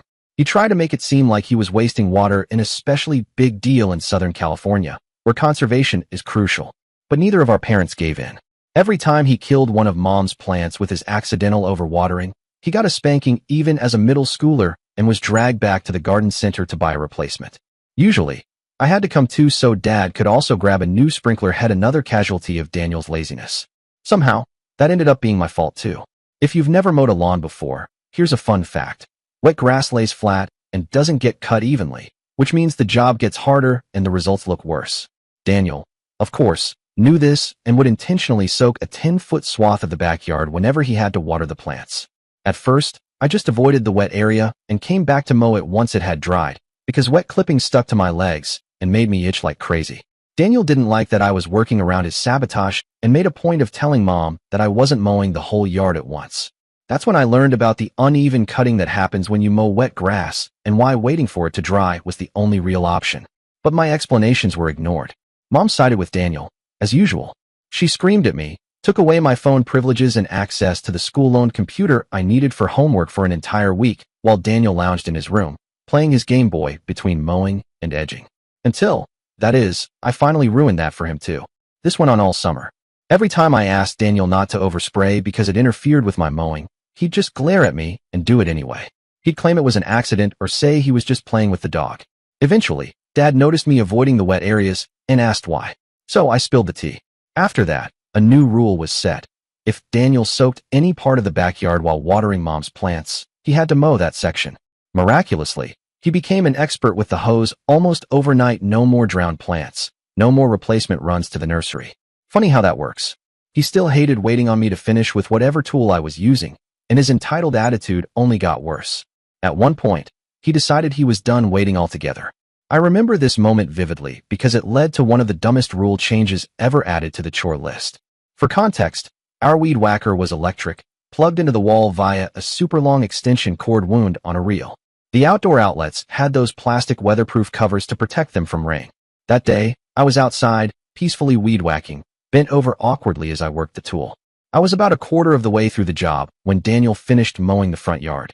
And because of the rule about no messing with electronics while someone else was using them, he knew he had to wait until I was done, probably another 20 minutes or so. But Daniel must have had a play date or a new video game waiting, because this time, instead of waiting, he walked up and yanked the cord out of the outlet from about 3 feet away. Needless to say, yanking a live cord is bad for the health of any electronic device. Startled, I turned around, expecting it to be Mom about to hound me again. Instead, it was Daniel. Me, what does Mom want now? Daniel, I want to edge now. Give me the whacker. Me, that's a hard no. I'm not finished. You'll have to wait. Daniel, but I don't want to wait. It won't take long. You'd be back at your yard before Mom even notices. Me, that's a lie and you know it. Mom's probably already on her way to check your plant watering. Daniel started getting angry. He hated that I wasn't backing down, even though I was older by over a year. He stalked toward me, gripping the damaged end of the cord. Daniel, I'm edging now. I'm sick of sitting around waiting for you to finish. Me, then maybe you should have thought about that before you got the rules changed to suit your lazy butt. If it's not a rule, you can kiss my ass. Daniel's face turned beet red. He raised the cord like a flail. I noticed the plug was mangled, bent at a weird angle with copper strands poking out in all directions. I have no doubt that he would have swung it at me. He's always had aggression issues and resorts to violence instead of talking things out like a normal person. I screamed for Mom. She was not pleased when she saw the state of the plug. It was halfway ripped off. The incident led to a brand new rule. No one was allowed to unplug the weed whacker while someone was using it. I insisted this rule apply to Mom too, not that it helped. In the end, I lost my phone and school computer privileges for a week for calling Daniel a pig. He lost his gaming privileges for 3 days for ruining the extension cord. Dad had to buy a new plug and attach it himself. This was in the early 2000s, right around the time we moved out of military housing and started renting a place in another part of town. Not long after, Dad landed a contractor job, so we could afford the rising cost of living in the area. Meanwhile, Mom chased down every discount she could find, and having us do our own yard work was one of the ways we cut costs. The new house wasn't in a cul-de-sac, which I was grateful for. At some point before we moved in, the homeowner had enclosed the original back patio to make an extra room and extended the patio into part of the backyard. As a result, the backyard was smaller than the front yard, but I was so used to doing the backyard that I didn't question it. Once Daniel realized this, he threw a full-blown man-child tantrum to Mom, who demanded to know why I hadn't offered to swap yards with him so he could occasionally have the smaller one. Honestly, it hadn't even occurred to me we hadn't swapped yards in years. Just like when we were younger, every time we were supposed to swap, Daniel would throw a fit, and things would revert back to the way they'd always been. Him permanently having the smaller yard, which took about 30 minutes, and me stuck with the larger one, which took around 40. By then, we had upgraded to a new electric mower, so at least the gas can battles were over. But the fight over the clipping bag continued. I didn't really care anymore. It was just a chore to be done, and I'd long since given up trying to win that war. That was, until one summer, when Daniel discovered a beehive, or maybe a wasp nest growing under the awning in the backyard. That day, he suddenly decided to generously offer to swap yards with me. I was immediately suspicious and told him to shove off, going about my work in the front yard. No more than 3 minutes later, Mom came out, digging her nails into my arm and berating me for being so selfish. According to her, I had made such a fuss about wanting to swap yards that I should have been grateful Daniel was finally offering. Never mind that we hadn't even argued about it in over 5 years unless she was projecting his tantrums onto me. I don't know where she got that idea. Just wanting her to stop leaving permanent indentations in my elbow. I relented and went to work in the backyard. There were more bugs buzzing around my head than usual, but I didn't think much of it until Dad came outside to check on the grill. He spotted me standing directly under the growing nest and freaked out. I didn't get stung, but Dad dragged me off the mower and into the house, yelling for someone to call property management to get pest control out immediately. When Mom saw the size of the nest, She panicked too, but she never apologized for putting me in danger because of Daniel's behavior. Daniel didn't apologize either, even after admitting he had seen the nest, and that was exactly why he'd wanted to swap. He didn't think it was a big deal to send his older sister over there without saying a word. We were all furious. And for the first time in forever, Mom finally enforced yard swapping duties after the exterminators came and got rid of the nest. Of course, after I moved out, I was beyond relieved to never have to touch a mower again. I even told Dad that I'd be happy to hear about all the trouble Daniel might get himself into now that he no longer had anyone else to blame for his problems when it came to lawn work. But it turns out that despite all the years we did the lawn work that earned Mom and Dad a rent discount since property management didn't have to arrange for landscapers, Daniel was completely spared from yard work. Instead of stepping up, he was coddled yet again. It stung to realize that even after all the years I'd been put at risk, whether it was nearly getting stung by bees, the threat of blindness from mishandling gasoline, the money lost replacing broken sprinklers, and the invisible fence meant to contain the dog, or just the sheer emotional and mental toll of being treated as the lesser sibling, Daniel was never held accountable the way I was. Apparently, it was easier for them to just pay full rent than to make the only stay-at-home child pick up the new electric mower and do the work that would have preserved the discount. I wasn't surprised, but I was disappointed and deeply hurt. Daniel always got his way. I'm just glad I don't have to deal with any of that anymore. My entitled mother gets aggressive with wheelchairs. So, if you've noticed a pattern, my stories about my mom often come in two parts. Thankfully, this gap was just a year, not decades. This incident began when I was 17 and still in high school, and the second part happened when I was 18. It started with a Ford F-150 owned by a company that worked on both sides of the border, but was only insured in Mexico, blowing through a red light near my high school at over 40 miles per hour without even slowing down. The truck sped along past the elementary school across the street and didn't hit the brakes until it reached my intersection. They realized too late there was a problem. Miraculously, the driver managed to squeeze between the second and third cars during a protected turn cycle, but they still hit me. It could have been much worse. I could have ended up under 3 cars worth of twisted metal. Instead, I took an unplanned 15-foot flying lesson no glider, followed by a pavement bodyboarding session for another 20 feet. As bad as that was, I got off relatively easy. My femur broke straight across at bumper height. My 2 front teeth were shattered down to the roots, a neighboring tooth chipped, and I lost some skin here and there. I was confined to a wheelchair for a long time, and every movement hurt. My mom, controlling, narcissistic, and entitled, halted all her volunteer work to take care of her now even more disabled daughter. This happened 20 years ago, so some of the details are fuzzy, but I clearly remember that during one of my regular checkups, the doctor said I could start doing some normal activities again and leave the house. I told him I wanted to go back to school, even if just for one class. I missed my friends and desperately wanted to socialize. I felt like I was climbing the walls, figuratively speaking, because I couldn't escape my mom. She had complete control of the TV and made me watch whatever she wanted. After my Nana accused her of not caring for me during the divorce, she went on a campaign, forcing me to sit through a nonstop parade of shows, all reinforcing her new agenda. There were endless episodes of women being dumped by men who had gotten them pregnant, stories of teen moms expecting their families to support them, Dateline exposés, and dramas about women being taken advantage of. Her goal was clear: men are evil and only want sex. Women are helpless victims. And I had no way out. I was too young to fully articulate what I was feeling, but I knew I was drawing attention, and all I wanted was my normal life back, to spend time with my friends. So, I focused on counting the days between doctor's visits, doing my best to follow instructions and stay on track with my recovery. When the doctor finally gave me the green light to attend school for a few hours, I chose my favorite class, AP Biology. It was where I first learned my blood type. Getting to school in a wheelchair, though, was a whole new challenge. I didn't yet have the arm strength to cover the quarter to half-mile distance alone, so Mom had to push me. That's when I first noticed a problem, one that only got worse with time, as things often do when it comes to me. Passing the intersection where I'd been hit felt strange, but manageable. The real issue was the 4-lane T intersection in front of my high school, which also had a turning lane. The road was in terrible shape, and drivers routinely ignored the traffic signals, especially since the light was relatively new. Mom would rush me across the street, and everything was fine until we hit the center hump. From there, going downhill, she picked up speed, and I felt like I was about to be launched out of the chair. What amazed me even more was that she could still run like that despite always complaining about her foot pain. I clung to the wheelchair like my life depended on it, but said nothing. She never listened anyway, and I didn't want to risk losing the only time I had away from her by seeming ungrateful. The next day was just as terrifying, and again I held on silently. By the third day, I finally asked Mom politely not to go so fast, explaining that it made me feel unsafe. On the fourth day, I nearly lost my new glasses, saved only by the neck strap. This time, I told her directly to slow down, since being polite clearly wasn't enough. Her response? The drivers here don't respect anyone. If you want to make it to your class, we need to cross fast. Until you can push yourself, you're going to have to accept it.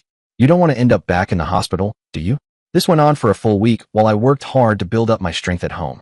By the second week of returning to class, a few things changed. I'd been gaining mobility and could get around the house more on my own.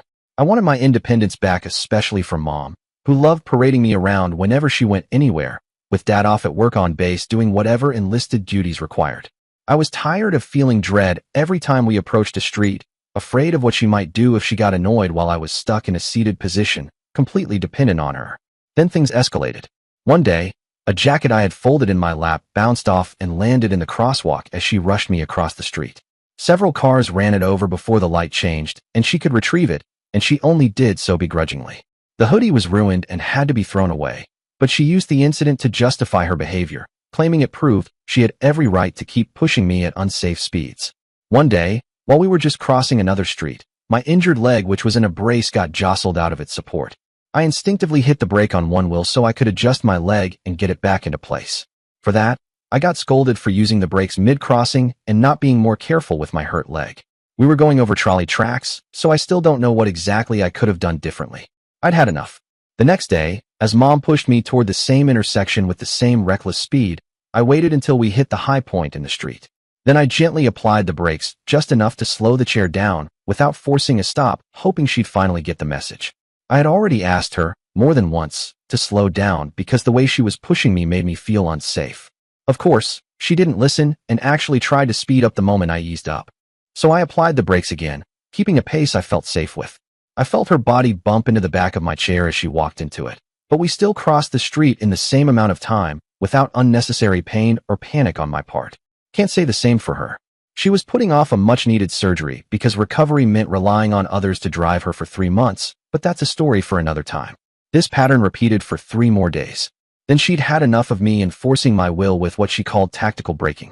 You don't seem to take this seriously, and you think you have every right to use those brakes, she snapped. You're getting yourself to school from now on, without any help.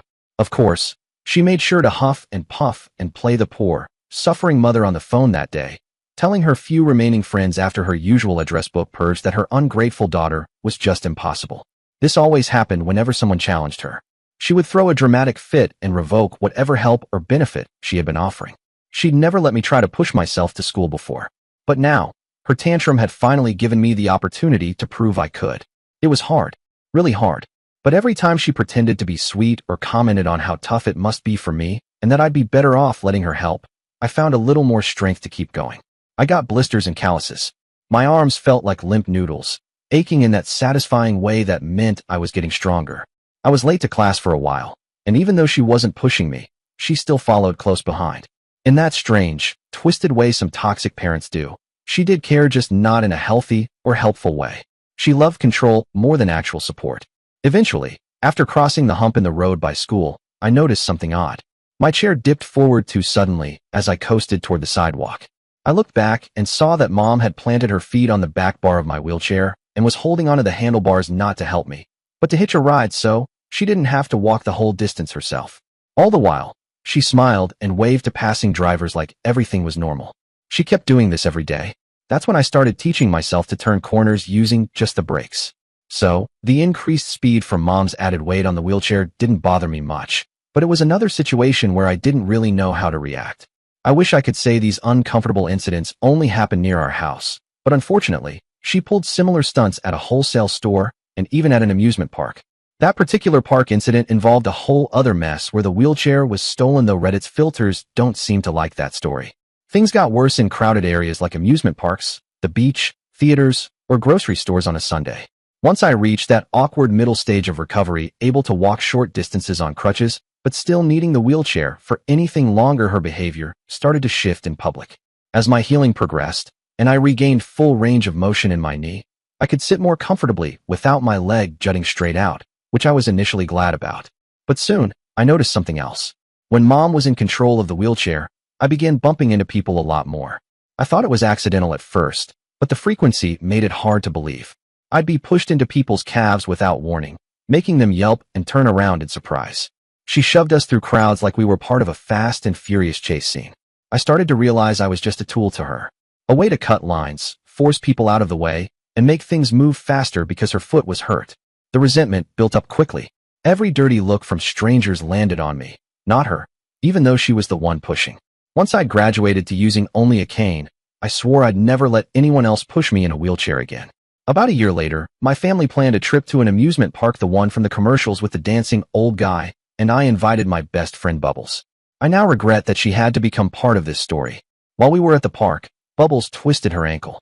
Mom, Dad, and I all agreed we'd take her home, even though it meant a 4-hour drive in traffic. But Bubbles was adamant.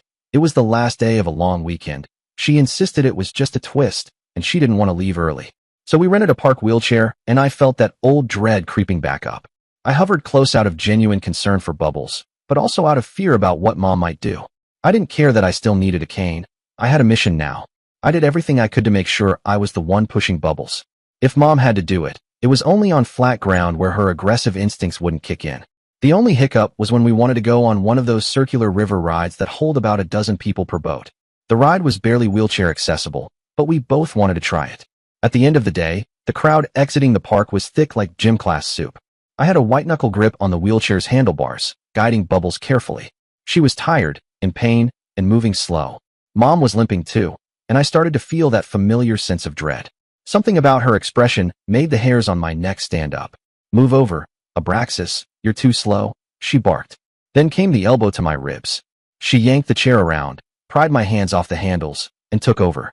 To top it off, my ever-entitled brother Daniel chimed in with a useless, "Just let Mom push." I could only watch as Mom shoved the wheelchair forward, ramming it into the calves and ankles of the people ahead of us. All she got in response were dirty looks and people scrambling to get out of her way. Those metal footrests hurt if you're not wearing the right shoes. Bubbles turned in her seat, and there I was, right beside her. One more glance, and she saw who was in control of her fate. We were trapped in a packed crowd, and Mom, aggressive as ever, was in charge of the wheelchair. I couldn't tell who felt worse, Bubbles or me. She looked scared, and I was miserable, knowing I was powerless to help her. I'd seen what Mom could do, but even then, I wasn't ready for this. A gap had opened in front of us thanks to Mom's reckless pushing, and a young kid stepped into the open space while holding a parent's hand. Mom didn't like that, just like she used to with me. She leaned over Bubbles and shoved the child forward hard into their parents' legs, moving the wheelchair several feet in one aggressive thrust. To me, it looked like she backhanded the kid. Bubbles insists it was more of a rough shove, but either way, it was unacceptable. I had told Bubbles over the phone about the punishments, the lies, the narcissism, and entitlement. It probably sounded like typical teenage complaints about strict parents, but now here it was, blatant, physical aggression towards someone else's child, with zero concern for anyone around her. I think I tried to regain control of the wheelchair, but Mom was determined to treat it and its occupant like a battering ram, just a tool to get off her own aching feet and back to the car faster. Both Bubbles and I were appalled, but there was nothing we could do. We endured the glares, the whispered insults, and the curses until we finally reached the rental office. Without the wheelchair, Bubbles couldn't make it to the car. I insisted on sitting with her while the rest of the family went to help Mom. It was a cold night outside the park gates, and a staff member stood nearby, ready to take the chair back inside so it wouldn't be stolen. "I'm sorry, Bubbles," I said quietly. I knew Mom would pull something, but I didn't think she'd actually shove a kid. She's done stuff like this before back when I was the one in the chair. That's why I tried so hard to be there for you, to push you around, to make sure you felt safe despite everything. I didn't want you to be scared just because your ankle's swollen. She stayed silent. I sat there, burning with helpless anger. All I'd wanted was one holiday weekend, just 4 days out of the year where Mom could keep it together. One short stretch of time to act like the perfect parent she always pretended to be in public, like she did during the hours I spent at events at the Blind WCK Center. I didn't care that she was in pain. It was her own fault, from her own reckless decisions. She always claimed to know better, but even I knew not to do anything like what she'd just done. My mom gets offended that an artist dared to sell art to my dad. Sorry for the gap between stories. This one took some time to get from Dad, and it happened after he retired from the Navy. I believe it was around 2012 when their marriage became rockier than I'd ever seen before. Mom always loved to complain and painted herself as morally superior because she preferred discussion over arguments. I found that pretty ironic, considering all she ever did at home was argue with Dad and constantly tried to turn me against him by pointing out his flaws, which were often just coping mechanisms he developed to deal with her over the years. We met an artist, let's call her Ella, at a local art show. Our relationship with her started when my brother Daniel became unusually captivated by one of her pieces. He'd never shown much interest in art before, but he was clearly taken with her mosaic glasswork. Each of her pieces was handmade, one of a kind, and stunning because of the unique textures and color blends. Mom didn't want to spend over $100 on something she thought Daniel might lose interest in after 15 minutes, but she said we could come back later if he still wanted it. Near the end of the show, we returned only to find the piece had already sold. Daniel was visibly disappointed and sulked for the rest of the day. What we didn't know at the time was that Ella had contacted my parents afterward. She offered to make a similar piece using the same kinds of glass and incorporating the elements Daniel had been drawn to. She said she'd never seen a young man so genuinely moved by her work and wanted to nurture that relationship with art. Daniel still loves that piece. He dusts it, admires it, and smiles every time he sees it. That became the beginning of a tradition. Whenever we saw Ella at art shows around the state, we'd get a new piece. Over time, we got to know her well, and she was excited to tell us she'd soon be opening a permanent gallery in a community known for its vibrant art scene and steady flow of tourists and locals alike. She also mentioned plans to launch an online store so she could reach more customers. That online store would eventually become the source of one of Mom's infamous meltdowns. Around this time, Dad had just weathered a company merger and managed to keep his job under a new boss. He even got a bigger office. Thinking about how to personalize his space, he remembered Ella's work and decided to purchase a piece from her online shop, something about the size of a standard store-bought canvas. He listed his office address for delivery and thought nothing more of it. He received an invoice and was told he'd get a tracking number once the item shipped. That should have been the end of the story. Unfortunately, Ella's website experienced a glitch. While she was able to recover the names of customers, especially repeat buyers like us, and some email addresses, she lost the shipping address data. The piece Dad ordered ended up being sent to our home address by default. Ella then sent an email to Mom with the tracking number, assuming it was still her contact info. Mom lost her mind. She confronted Dad the moment he got home, accusing him of trying to hide something. There was a lot of yelling. Dad tried to explain that it wasn't for a coworker or a lady friend, it was just a piece for his new office. Mom didn't believe him. She insisted he was lying and declared she was going to return the piece the second it arrived. Dad had to contact Ella himself to ask what happened with the shipping address and to request the tracking number because Mom absolutely refused to hand it over. And at the time, I thought that was the end of the story. I moved out shortly afterward, but apparently, Dad had to take the day off work on the day the artwork was scheduled to arrive just to prevent Mom from following through on her threat, or worse. The fact that Dad was purchasing custom art for an office space she would never see, meaning the items were beyond her ability to use as leverage or destroy during one of her tantrums, was truly intolerable to her. So she packed herself into her Subaru and drove several hours through rush hour traffic to Ella's new gallery, which had recently opened out of town. Unfortunately, Ella happened to be in that day. Mom confronted her, this petite woman, for daring to sell her own artwork to a paying customer. And knowing my mom, she definitely got in Ella's face, her southern drawl slipping out as it always did when she got heated. Ella, being a polite and reserved woman with a European accent and, due to past trauma, a much larger than average personal space bubble, was likely horrified. She probably kept sidestepping to preserve her space while Mom loomed over her, likely raising her voice. The gallery's co-owner, Ella's close friend, was eventually called in, and security had to escort Mom out. She was banned from returning. Ever since that day, Mom has had nothing nice to say about Ella, despite once getting along with her quite well. She even went so far as to try and push Ella out of mutual social circles. Meanwhile, Dad has continued to purchase more of Ella's artwork for his office and has maintained a friendly relationship with her. Ella had even considered pursuing a restraining order against Mom at one point, though she ultimately didn't go through with it. Ella felt awful for sending the artwork to the wrong address and explained the situation to Dad, who was very understanding about the lost data. But I feel terrible for Ella. I hadn't known the full extent of what happened until much later. Especially considering that, after persistent persuasion from Mom, Ella had sold her very first piece of mosaic glass artwork to her. That piece, a collaborative effort between Ella and her father, who passed away years later, was incredibly special. It was tied to the happiest memories of her childhood. Ella had hoped Dad would ask for that piece in the divorce, feeling he deserved it. But Dad, being the bigger person, let Mom keep it. My little brother is an entitled golden child. Some of the details in this next part may be difficult or triggering to some, and I apologize it wasn't easy for me to live through either. I escaped that mess of a household in 2013. Daniel, on the other hand, still lives at home with mom where he belongs, frankly. That's always been the life he's chosen, and I take a little comfort in knowing I rarely have to see them. If you've read my previous stories, you've seen me refer to my younger brother Daniel, 18 months younger, as entitled, though I haven't gone into much detail yet outside of incidents that could be dismissed as typical sibling rivalry.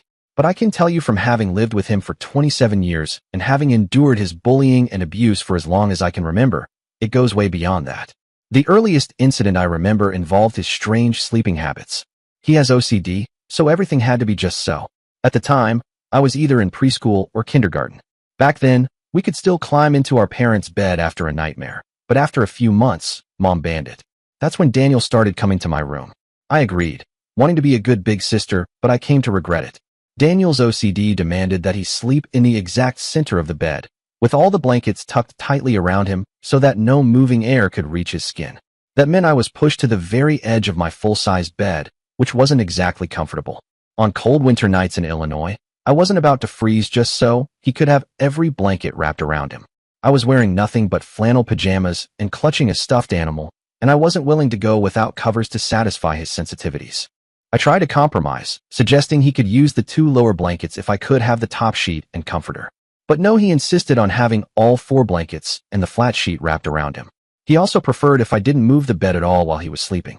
We had many whispered arguments that ended one night when he curled up and suddenly kicked me out of my own bed like a goat. The force was so strong that I flew off the mattress and smacked my head against the end table. I must have cried out because my parents rushed into the room and turned on the light. I was terrified at first. I thought I had gone blind in my good eye, but it turned out to be blood obscuring my vision. My eyebrow had been split open in the fall. After a trip to the hospital to confirm that I wasn't blinded, I refused to let Daniel sleep in my room anymore.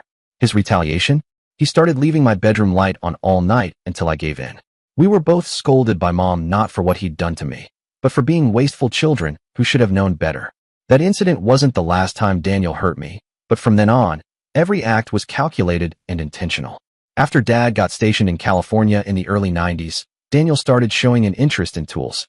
One summer, when we visited our grandparents in Texas, he and Papa spent a lot of time together building things: plastic model cars and Navy ships. When Daniel asked about tools, Papa helped him build a simple wooden toolbox and took him to the hardware store to pick up a basic set, including a hammer, a couple of screwdrivers, a hand drill, and another item I can't recall. I wasn't into that stuff, but I thought the projects they were doing were really cool. They even made a birdhouse for our grandparents' backyard. I just wanted to see the process of them assembling a model of the USS Arizona, painting it, and applying the stickers. Daniel, however, didn't want me around and tried to gatekeep the activity. I asked Mom if I could watch them work, and she told me to ask Papa. He didn't mind having an observer, as long as I was respectful and interested. So I sat at the small table next to Daniel to listen, watch, and ask questions. I was fascinated, especially when I learned that a family member, my grandma's sister, had married a man who survived Pearl Harbor. They showed me a sticker on the model with the ship's name, and Papa told me a part of the ship had actually washed up on shore and had been found by this man. I kept asking questions, excited to learn more about this branch of the family I'd never met. That's when Daniel started physically blocking me from seeing around him. Even looking over his shoulder to make sure I couldn't see the pieces or stickers like that would somehow stop me from asking about Pearl Harbor and our family's connection to it. Daniel was determined to shut me out. I learned that the colonel and the family couldn't keep the shard of the ship, of course, but he had been allowed to keep a photo of it, which I saw years later. Daniel wasn't particularly clever, and once he realized I wasn't going to stop asking questions, he turned and tried to hit me. Papa caught his arm and told him firmly that you don't hit girls. Then he invited me to sit beside him so I could watch the model come together. I wasn't touching the pieces, the paints, or even the stickers. I didn't want to. I just wanted to observe and absorb all the trivia about the ship and our family history. Daniel didn't care for any of that. He had no interest in the background behind his models and clearly resented that I was bonding with Grandpa over it. When we returned home from that trip to Texas, Daniel wasted no time putting his hand drill to work. He had been told it wasn't for casual use and never to be used unsupervised or indoors. But that didn't stop him. He started by drilling holes in the wooden fences around our base housing so he could spy on the neighbors, which got him in immediate trouble. Once he realized he'd get a spanking if Mom was around, he began quietly making shallow quarter or half-inch holes in his own furniture and the baseboards inside our house. He tried to hide the damage under toys and junk to delay the inevitable punishment. When he ran out of spots in his own room, he moved on to mine. I once caught him aligning the drill with pencil marks he had drawn on top of my dresser. I shouted for our parents, furious he was using the drill inside again. He turned on me in rage and swung the drill at my face, striking me just above the eye. The same eye that had already been injured when he kicked me out of bed. We ended up back at the hospital. Thankfully, my glasses deflected the drill bit enough to prevent major damage. The bit gouged a deep line into my lenses and diverted toward my eyebrow, which still bled profusely. This time, I needed stitches. Once we were home, and it was confirmed I hadn't been blinded, the fallout was depressingly familiar. Mom's response was to take the drill away and scream at Daniel not for hurting me, but for damaging government housing. Dad took a firmer stance. He dragged Daniel to Home Depot, bought spackle and paint, and made him patch every hole he drilled in the walls and baseboards. He was grounded for a month. As for the holes in his own furniture, he was forced to live with those since he had damaged them himself. I wasn't even in 3rd grade yet. The rest of elementary and middle school were filled with more scars courtesy of Daniel's violent outbursts. There was the time he sliced the tip off my finger. Times he lied to get out of chores, stole and broke my glasses, and hid my belongings just to blame me until they magically reappeared and he got praised for finding them. He learned how to brown nose expertly, winning over Mom while embarrassing me in public. His punishments were light items taken away briefly, only to be returned. Meanwhile, anything Mom disapproved of in my room was donated or thrown out. He was allowed to let his room reek like urine, staged incidents where I'd trip or get hurt, and then convinced Mom it was my fault, and regularly accused me of being a cow who ate all the food in the house. Because of Daniel, I wasn't allowed to open anything in the kitchen unless it had already been opened. The idea was that he should be the one to open things like my favorite cereal or snacks so he could gorge himself on more than half before anyone else got a chance. Somehow, I was still blamed even if I followed this ridiculous rule, because, of course, Daniel would never eat more than his fair share, unlike me, the so-called fat, blind one. I once caught him picking out all the green, blue, and purple Fruit Loops from the box so he could hoard his favorite colors, then tried to tell me it was a factory defect and those colors had just been missing. Dad and I later discovered bottles of coffee creamer hidden in Daniel's room. He'd been drinking them like chocolate milk because he liked the taste. Mom's response: she grounded him for a week. Another time, I caught him trying to steal fruit pies at the grocery store. When I tried to call him out on it, I got backhanded in public for shaming him while Mom simply returned the pastries to the cashier, saying she wasn't about to buy them. This was around the time Daniel had been prescribed a new medication that caused an increased appetite. Instead of acknowledging the connection between his bloating and food consumption, Mom insisted that I, the skinny one, was the real problem, a voracious black hole, unfairly blaming her poor son. It wasn't until the coffee creamer incident that the absurd no opening boxes or bottles rule was finally lifted. But no one apologized. Not Daniel, for constantly framing me as the bad guy. Not Mom, who treated me like the villain the entire time he was grounded. And since Daniel was always brown-nosing for her attention, she defended even his worst behavior as long as he didn't curse. He was allowed to call me anything he wanted. He dismissed all the precautions we had to take for my vision, like my glasses, or people announcing themselves if approaching from my blind side, as meaningless. He said I was worthless, that none of it mattered, and that no one cared about me. His foul mouth always got worse after my doctor's appointments, my vision checkups, or any time I got new glasses. When Mom enrolled both of us in adolescent therapy, the counselor actually suggested that Daniel's behavior might stem from jealousy over the attention I received for my vision problems. As if both of us didn't have ADHD. As if the issue was me resenting him for always getting the electronics first, while I had to wait. Therapy told me I had to be the bigger person, not retaliate. That Daniel's emotional immaturity meant he lashed out for attention. Meanwhile, I was prescribed sleep medication because I woke up terrified that he'd destroy or steal my things.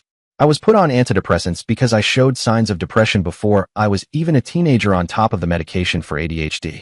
What exactly did Daniel have to be jealous of? That I had painful eye drops forced into my eyes every few months? That I got picked on for wearing glasses? That I ended up in the hospital because of his violence?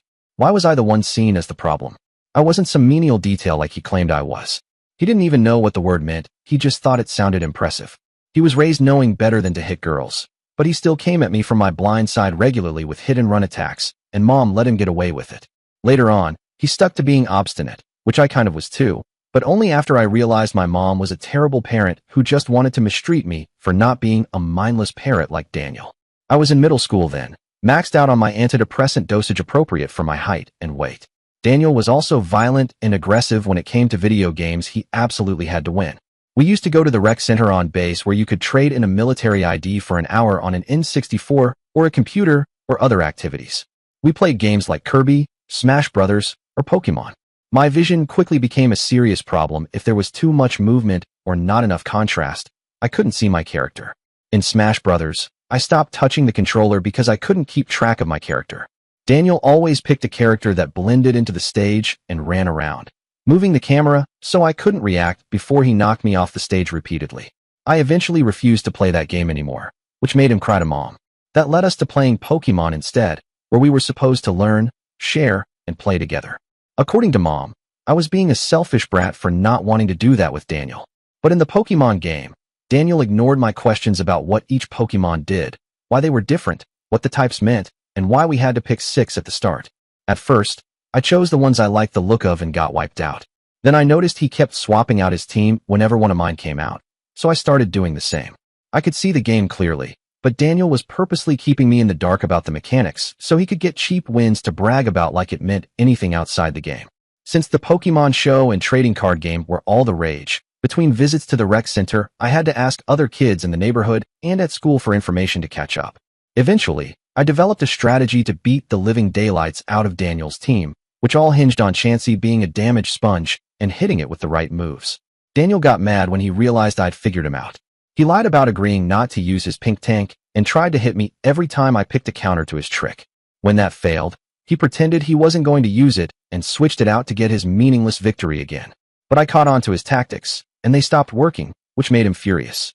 The mama's boy ran crying to Mom, claiming I wasn't playing fair. She watched us play together, where he never actually chose his tank character, but hovered over it. I always picked the kickboxer. If he wanted to play a stupid game in front of Mom, I was going to shame him by being a damn winner. Mom saw nothing wrong with this, and was glad I wasn't whining about having to play with my brother. This Cold War went on until I got Dad involved at the rec center, and showed him how to take down the pink tank whenever Daniel tried sneaking it in. Dad thought it was fun, and said I was a great teacher. After that, Daniel refused to play with me anymore. The same thing happened when we eventually got a PS2 and played Digimon Rumble Arena. I learned that Gataman was powerful, and Saraemon was Daniel's go-to for cheap wins. Our time playing Rumble Arena ended just like it did with Brawl. All I really wanted at the rec center was to play with my Neopets, not fight with my brother. We didn't get the PS2 until middle school, and it was a Christmas gift for Daniel. We were expected to share the console, games, controllers, and memory cards. On paper, this was fine if he wasn't such a control freak about winning. Even though it was his gift, Mom put the console in the living room. At first, I had to ask Daniel for permission to play anything, which he almost never gave. I ended up asking Mom every day for permission. She'd send me back to Daniel, and I'd come back to Mom, who'd send me back again. Daniel threw tantrums whenever I went over his head. Back then, games only had a few save files, and I was careful to use a different slot so I wouldn't erase his progress. But eventually, I had to use the last save slot because the others were being deleted or overwritten by him, which sent me back to square one almost daily.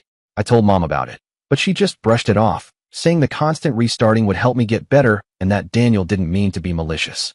I watched him scan the memory card for any save files that weren't his and delete or overwrite them. Then say I couldn't play that game again until he cleared a tough section which required him to wipe out every save file available. When I tried to protect my save file with that excuse, Mom would backhand me. All the while, I watched Daniel repeatedly set me back because it was his console, his games, and his memory card. Eventually, Dad had enough. We went to the Navy Exchange and bought me a yellow memory card, so it wouldn't get confused with Daniel's red one. I used my card to save my progress and realized Daniel wouldn't like losing control over that power. I kept my memory card with me at all times, afraid he'd come looking for it. After just a week and a half of freedom from his deleting and overwriting, Daniel tore through my room while Mom was out at the commissary to find it. I caught him, and we fought right there in my room until Dad stepped in and put us both in timeout until Mom came home. Mom didn't understand why we were still fighting over save files when I had my own memory card now. Daniel made up a tall tale about maxing out his memory card and needing to use mine to continue playing one of his games. If it weren't for Dad, Mom would have believed that rotten sack of lies like it was the last bag of chocolate in the world and forced me to hand mine over. Dad pointed out that we had fewer than 10 games and each of us had a 16 gigabytes memory card, so it was physically impossible for Daniel to have filled his card, even if he used every save slot in every game we owned. When it came time to prove it, It turned out Daniel had plenty of space left on his card, and yet he walked away without any punishment. Meanwhile, I was grounded for starting a fight with my brother in my own bedroom. Thanks, Mom. My little brother is an entitled golden child, part 2. If you've read my other stories, you might have heard me mention my little brother Daniel, who is 18 months younger. He's entitled not just in a casual way you might brush off as typical sibling rivalry, but truly so, based on 27 years of living with him and enduring his abuse and bullying. The first incident I remember involved his strange sleeping habits. Daniel has OCD and needed everything just so. When I was in preschool or kindergarten, we still managed to climb into bed with our parents after nightmares. But after a few months, Mom forbade it. That's when Daniel started coming to my room. Being the good big sister, I agreed, but I soon regretted it. Daniel's OCD meant he had to be in the exact center of the bed, with blankets tucked tightly around him so no moving air could touch him. That meant I being on the edge of my full-sized bed wasn't good enough. When I lifted the blankets, and since it was winter, I wasn't about to give up my warmth just to satisfy his need for control. We lived in Illinois, and winters weren't kind. Only flannel pajamas and a stuffy room kept the cold at bay. I tried to compromise, offering him the 2 lower blankets if I could have the upper blanket and comforter. But he insisted on having all 4 blankets tucked tightly around him with a flat sheet, and he also wanted me not to wiggle the bed while he slept. Our arguments over this escalated until one night, he kicked me out of my own bed with such force that my head hit the end table. I must have cried out because my parents were there immediately, lights on. I was terrified Daniel had blinded me since I couldn't see out of my good eye, but it turned out blood had just gotten into it from the cut on my eyebrow. He tried once more to come into my room after a nightmare sometime later, but after my hospital visit confirmed I wasn't blinded, I refused to let him sleep with me again. In retaliation, he would leave my bedroom light on all night until I let him in. We both got lectured by Mom for being wasteful kids who should know better. This wasn't the only time Daniel hurt me, but every injury after that was intentional and calculated. After Dad was stationed in California in the early 90s, Daniel developed an interest in tools. One summer, when we visited our grandparents in Texas, Papa and Daniel did a lot together, like making plastic models of cars and Navy ships. When Daniel asked about tools, they made a simple wooden toolkit and even went to the hardware store to pick out a basic set of tools. They had the usual tools: a hammer, 2 screwdrivers, a hand drill, and something else I can't quite remember. I wasn't interested in any of it at the time, but that drill would later become a major problem for me. They also built a pretty cool birdhouse for our grandparents' backyard. What I really wanted was to watch them assemble a replica of the USS Arizona, painting it, and applying the stickers. Daniel enjoyed this activity and tried to keep it to himself. I asked Mom if I could watch them, and she told me to ask Papa. Papa was okay with me observing since I was genuinely interested. So, I sat at the small table next to my brother, watching, listening, and asking questions. The box they were working from caught my attention, and I learned that a relative, my grandma's sister, had married a man who survived Pearl Harbor. A piece of the ship had even washed up on a beach where this colonel had found it. One of the stickers had the ship's name on it. I asked more questions about this part of the family I had never met before, but Daniel started blocking my view, even looking over his shoulder to make sure I couldn't see the pieces and stickers, as if that would stop me from asking about Pearl Harbor and how it connected to our family. The colonel couldn't keep a shard of the ship, but he was allowed to keep a picture of it, which I saw years later. Daniel wasn't very clever. When he realized I wasn't going to give up, he turned around and tried to hit me. Papa grabbed his arm, told him not to hit girls, and said I could sit beside him to watch the assembly process. I wasn't touching the pieces, paints, glue, or stickers. I just wanted to watch and soak up the history and trivia about the original ship and our family. Daniel had no interest in the history behind his models and resented that I was bonding with Grandpa over it. After we got back from Texas, Daniel brought his hand drill with him. He was told it wasn't for casual use and never to be used inside the house. But he ignored this and started drilling holes in the wooden fencing at our base housing to spy on neighbors. He quickly got in trouble for it. Once he realized he'd get punished if Mom caught him, he began drilling shallow quarter or half-inch holes in his furniture, hiding the modifications under toys and other items to delay discovery. After finishing with his room, he moved on to my furniture. I caught him lining up the drill over pencil marks he had made on top of my dresser. I yelled for our parents because he was using the drill inside the house. He got angry and swung the drill at my face, hitting me just above my good eye, the same side where I already had a scar from when he'd hit me with the end table. I went to the hospital again. My glasses saved me. They got gouged deeply and deflected the drill bit enough to hit my eyebrow instead. More bleeding and crying followed, and this time I needed stitches. After I got home from the hospital and they confirmed I wasn't blinded, Mom's only punishment for Daniel was to take away the drill and yell at him for damaging base housing. Dad dragged Daniel to Home Depot for spackle and paint, made him patch up every hole in the walls and baseboards, and grounded him for a month for hurting me. Daniel had to live with the damage he did to his own furniture since it was his fault. I wasn't even in 3rd grade yet. Elementary to middle school was full of me getting fresh scars because of Daniel's violent behavior, like the time he cut the tip off my finger, lied to avoid doing his fair share of chores, stole and broke my glasses, hid my things, then blamed me until I got punished, only for those things to miraculously reappear and I got rewarded. He learned how to brown nose and suck up to Mom, embarrassing me publicly. His punishments were always lighter, with items only taken away temporarily, while anything Mom disliked of mine was donated without my consent. He was even allowed to make his room smell like pee. He engineered moments where I would trip or hurt myself around the house, and convinced Mom that I was some kind of greedy cow who ate all the food. Because of that, I wasn't allowed to open anything in the kitchen that wasn't already open, so he could open my favorite cereal or snacks and gorge himself on more than half before anyone else got a chance. Yet somehow, I was always the one at fault, even if I followed the stupid new rule, because Daniel would never eat more than his share, unlike my fat blind ass. I caught him eating the green, blue, and purple Fruit Loops specifically from the cereal box to ensure he got the lion's share, and he tried to convince me it was a factory defect that our box was missing those colors. Dad and I caught him hiding bottles of coffee creamer in his room to drink like chocolate milk because he liked the taste, and Mom only grounded him for a week. Once, I caught him trying to steal fruit pies from the grocery store, and I got backhanded in public for trying to shame him about his new medicine. While Mom returned the pastries to the cashier, she wasn't going to lose the groceries over it. Yes, my brother was on new medication that increased his appetite, but instead of recognizing his bloating and increased food consumption as a side effect, Mom treated me, the scrawny kid I was, as a voracious black hole, trying to blame my little brother. It wasn't until the coffee creamer incident that the rule about me not being allowed to open boxes, bags, or bottles was finally lifted. But there was never any apology, not from Daniel for trying to paint me as the bad guy, and not from Mom, who treated me like a villain throughout the grounding and ever since. Daniel knew exactly how to get Mom's attention and retaliated in small ways she would defend, as long as he didn't curse. He was allowed to call me anything he wanted and insisted that I do all the little things to protect my vision, like wearing glasses and announcing if someone was coming at me from my blind side, as if those things were beneath him.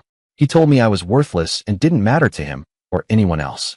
After every doctor's appointment, vision test, or glasses prescription renewal, he would ramp up his foul language to make sure I knew how little I meant.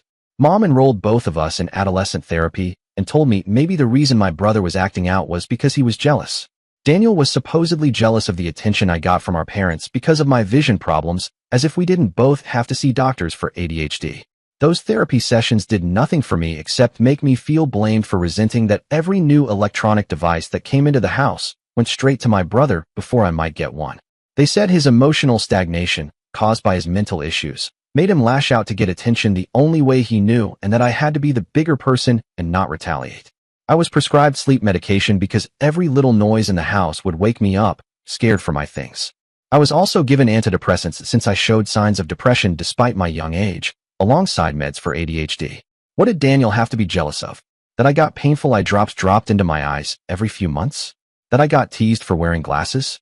If he hurt me so badly that I ended up rushed to the hospital, why did he resent me for having our parents' attention? That wasn't a small detail he didn't understand, he just thought the words sounded fancy. He was raised knowing better than to hit girls, but he regularly attacked me from my blind side and got away with it because Mom let him. Later, he stuck to being stubborn, which I was too, but only after I realized Mom was a terrible parent who mistreated me for not being a dumb parrot like Daniel. By middle school, I was maxed out on my antidepressant dosage appropriate for my height and weight. Daniel was also violent and aggressive about video games he had to win or else.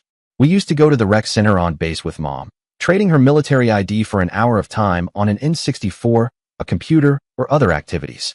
We play games like Kirby, Smash Brothers, or Pokemon. My vision quickly became a problem. Too much movement or not enough contrast meant I couldn't see my character. I'd stop touching the controller to try to find them. In Smash, Daniel would always pick characters that blended into the stage and move the camera so I couldn't react, then punt me off the stage repeatedly. I started refusing to play, which made him cry to Mom that I was being selfish. So we switched to the Pokemon game, since we had to learn, share, and play together. Daniel ignored my questions about the Pokemon, what each one did, why they were different, what types meant, and why we had to pick 6. I picked Pokemon I liked and got wiped out. Then I noticed he kept swapping out his team when one of mine came out, so I copied him. I didn't realize I could actually see this game clearly, but he deliberately kept me in the dark about the mechanics so he could get cheap wins and brag about them like they mattered outside the game. With the Pokemon show and TCG being all the rage, I had to ask other kids at school and in the neighborhood for info. Eventually, I developed a strategy to crush my brother's team, mainly relying on Chansey as a damage sponge, and knowing that Hitmonlee was the only real counter to it. Silly Daniel got angry when he realized I had caught on to his tricks. He lied about agreeing not to use his pink tank and tried to hit me every time I chose my counter to his nonsense. When that failed, he pretended he wasn't going to use the pink tank and switched it out just to win again. But I quickly saw through this tactic, and it stopped working, which made him even more upset. The mama's boy ran to mommy, crying that I wasn't playing fair. She watched us play, where he never actually picked his tank, though he hovered over it, while I hovered over the kickboxer. If he wanted to play a dumb game in front of Mom, I was going to embarrass him by being the winner. Mom saw nothing wrong and was happy I wasn't complaining about playing with my brother. This Cold War continued until I got Dad involved at the rec center. I taught Dad how to beat the pink tank when Daniel slipped it in sideways. Dad thought it was fun and said I was a great teacher. After that, Daniel refused to play with me anymore. The same thing happened when we got a PS2 and played Digimon Rumble Arena. I learned Gatomon was powerful, and Saramon was Daniel's cheap go-to. He ruined our time together again. All I wanted was to play my Neopets at the rec center, not fight with my brother. We didn't get the PS2 until middle school, and it was a Christmas gift for Daniel. We were supposed to share the console, games, controllers, and memory cards. In theory, that was fine if he wasn't so obsessed with winning and power trips. Even though it was his gift, Mom kept the console in the living room. I initially had to ask Daniel's permission to play, which he never gave.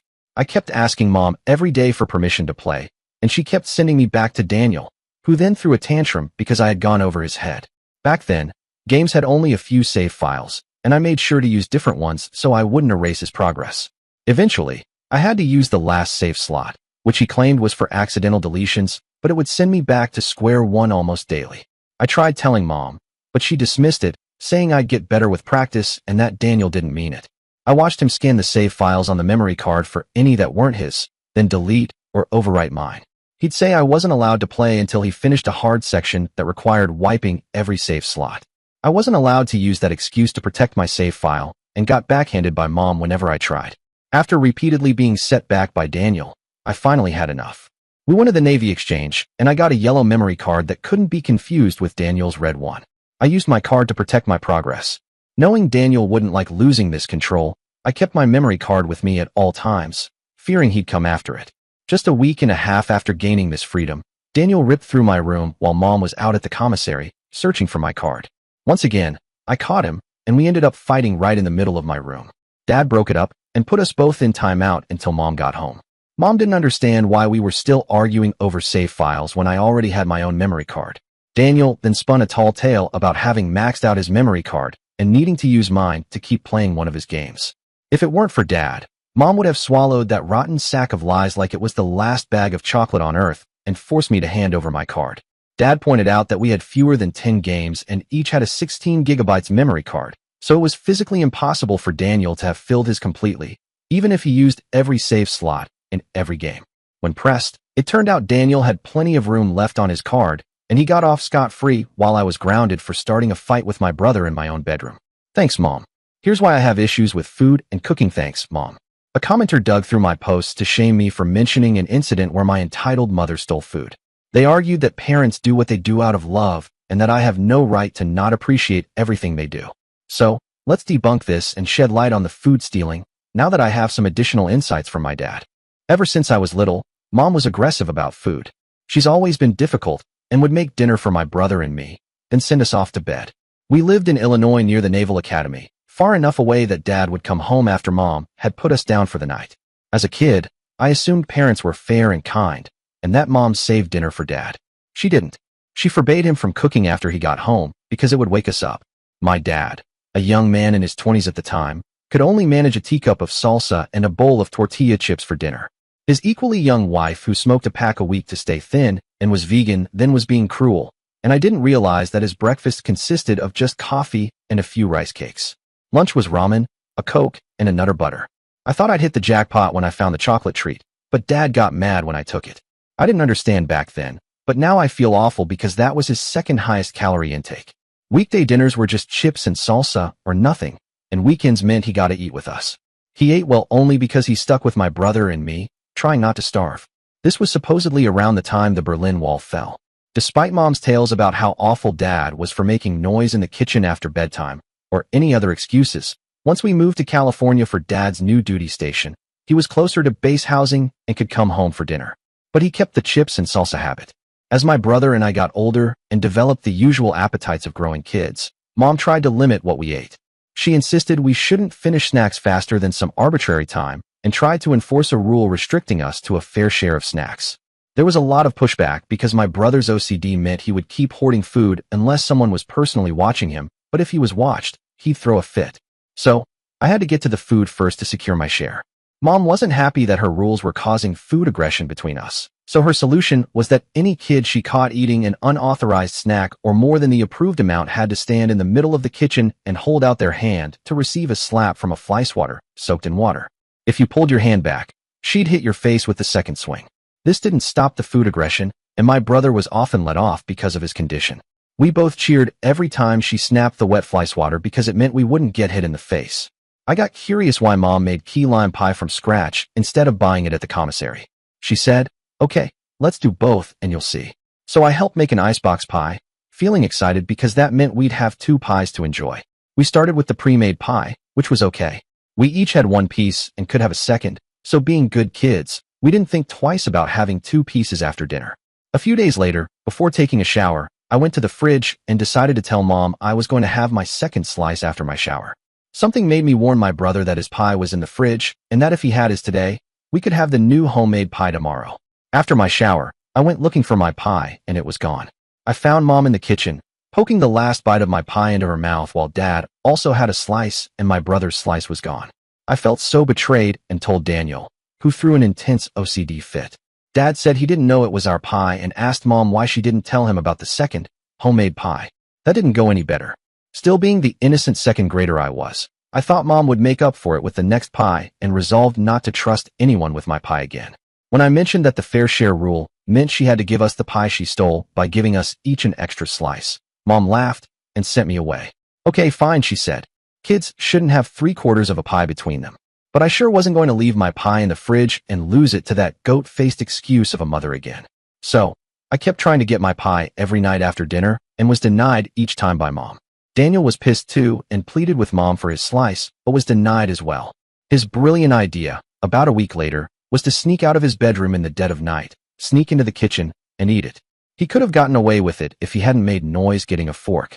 Daniel managed to eat half of his second slice before Mom found him. So, she threw out his pie right in front of him and did the same to mine, even though I only tried once a day and never sneaked into the kitchen at midnight like my brother did. I curled up in fear, hearing the heavy smacks of Mom spanking him in the middle of the kitchen, and I couldn't understand why he thought sneaking food would work. I was too scared to even get out of bed to pee when I had to, afraid I'd get slapped for waking her up. We already had food aggression over getting our share, but now we were breaking into snacks faster, so our portions couldn't be taken before we got to them. Mom snapped the wet fly swatter at us many times after this, but we never stopped. She stole our dessert twice, among many other kids' foods. By then, we weren't losing anything else. Around this time, my brother's new medication caused a huge increase in his appetite, and he started ballooning in size, stealing food to satisfy the cravings the meds caused. His starvation-fueled greed erased any sense of fair share for him. My own food aggression worsened because I knew anything I liked would end up in his sneaky black holes. No joke, he opened a new box of Fruit Loops, sorted through it, and ate only the blue, green, and purple ones, consuming over half the box. When I called him out, he tried to convince me all Fruit Loops came like that. He also got into cans of olives, stole entire bottles of coffee creamer to hide in his room and drink like chocolate milk, and demolished boxes of Hot Pockets with zero consequences. Worse still, he'd eat straight from the ice cream containers with a spoon, licking it clean between every bite. I caught him doing this nasty habit and tattled. Every time he got yelled at, but rarely hit, and I was sent away to my room. Then Daniel got clever and focused on eating every sweet treat I liked. At first, I thought he was just being petty to deny me snacks, but the real truth hit me like a freight train. Daniel blamed me for the missing sweets since I was known for having a sweet tooth. Every time I tried to point the blame where it belonged, with or without proof, I got hit. Meanwhile, my brother only got lectured and was rarely punished.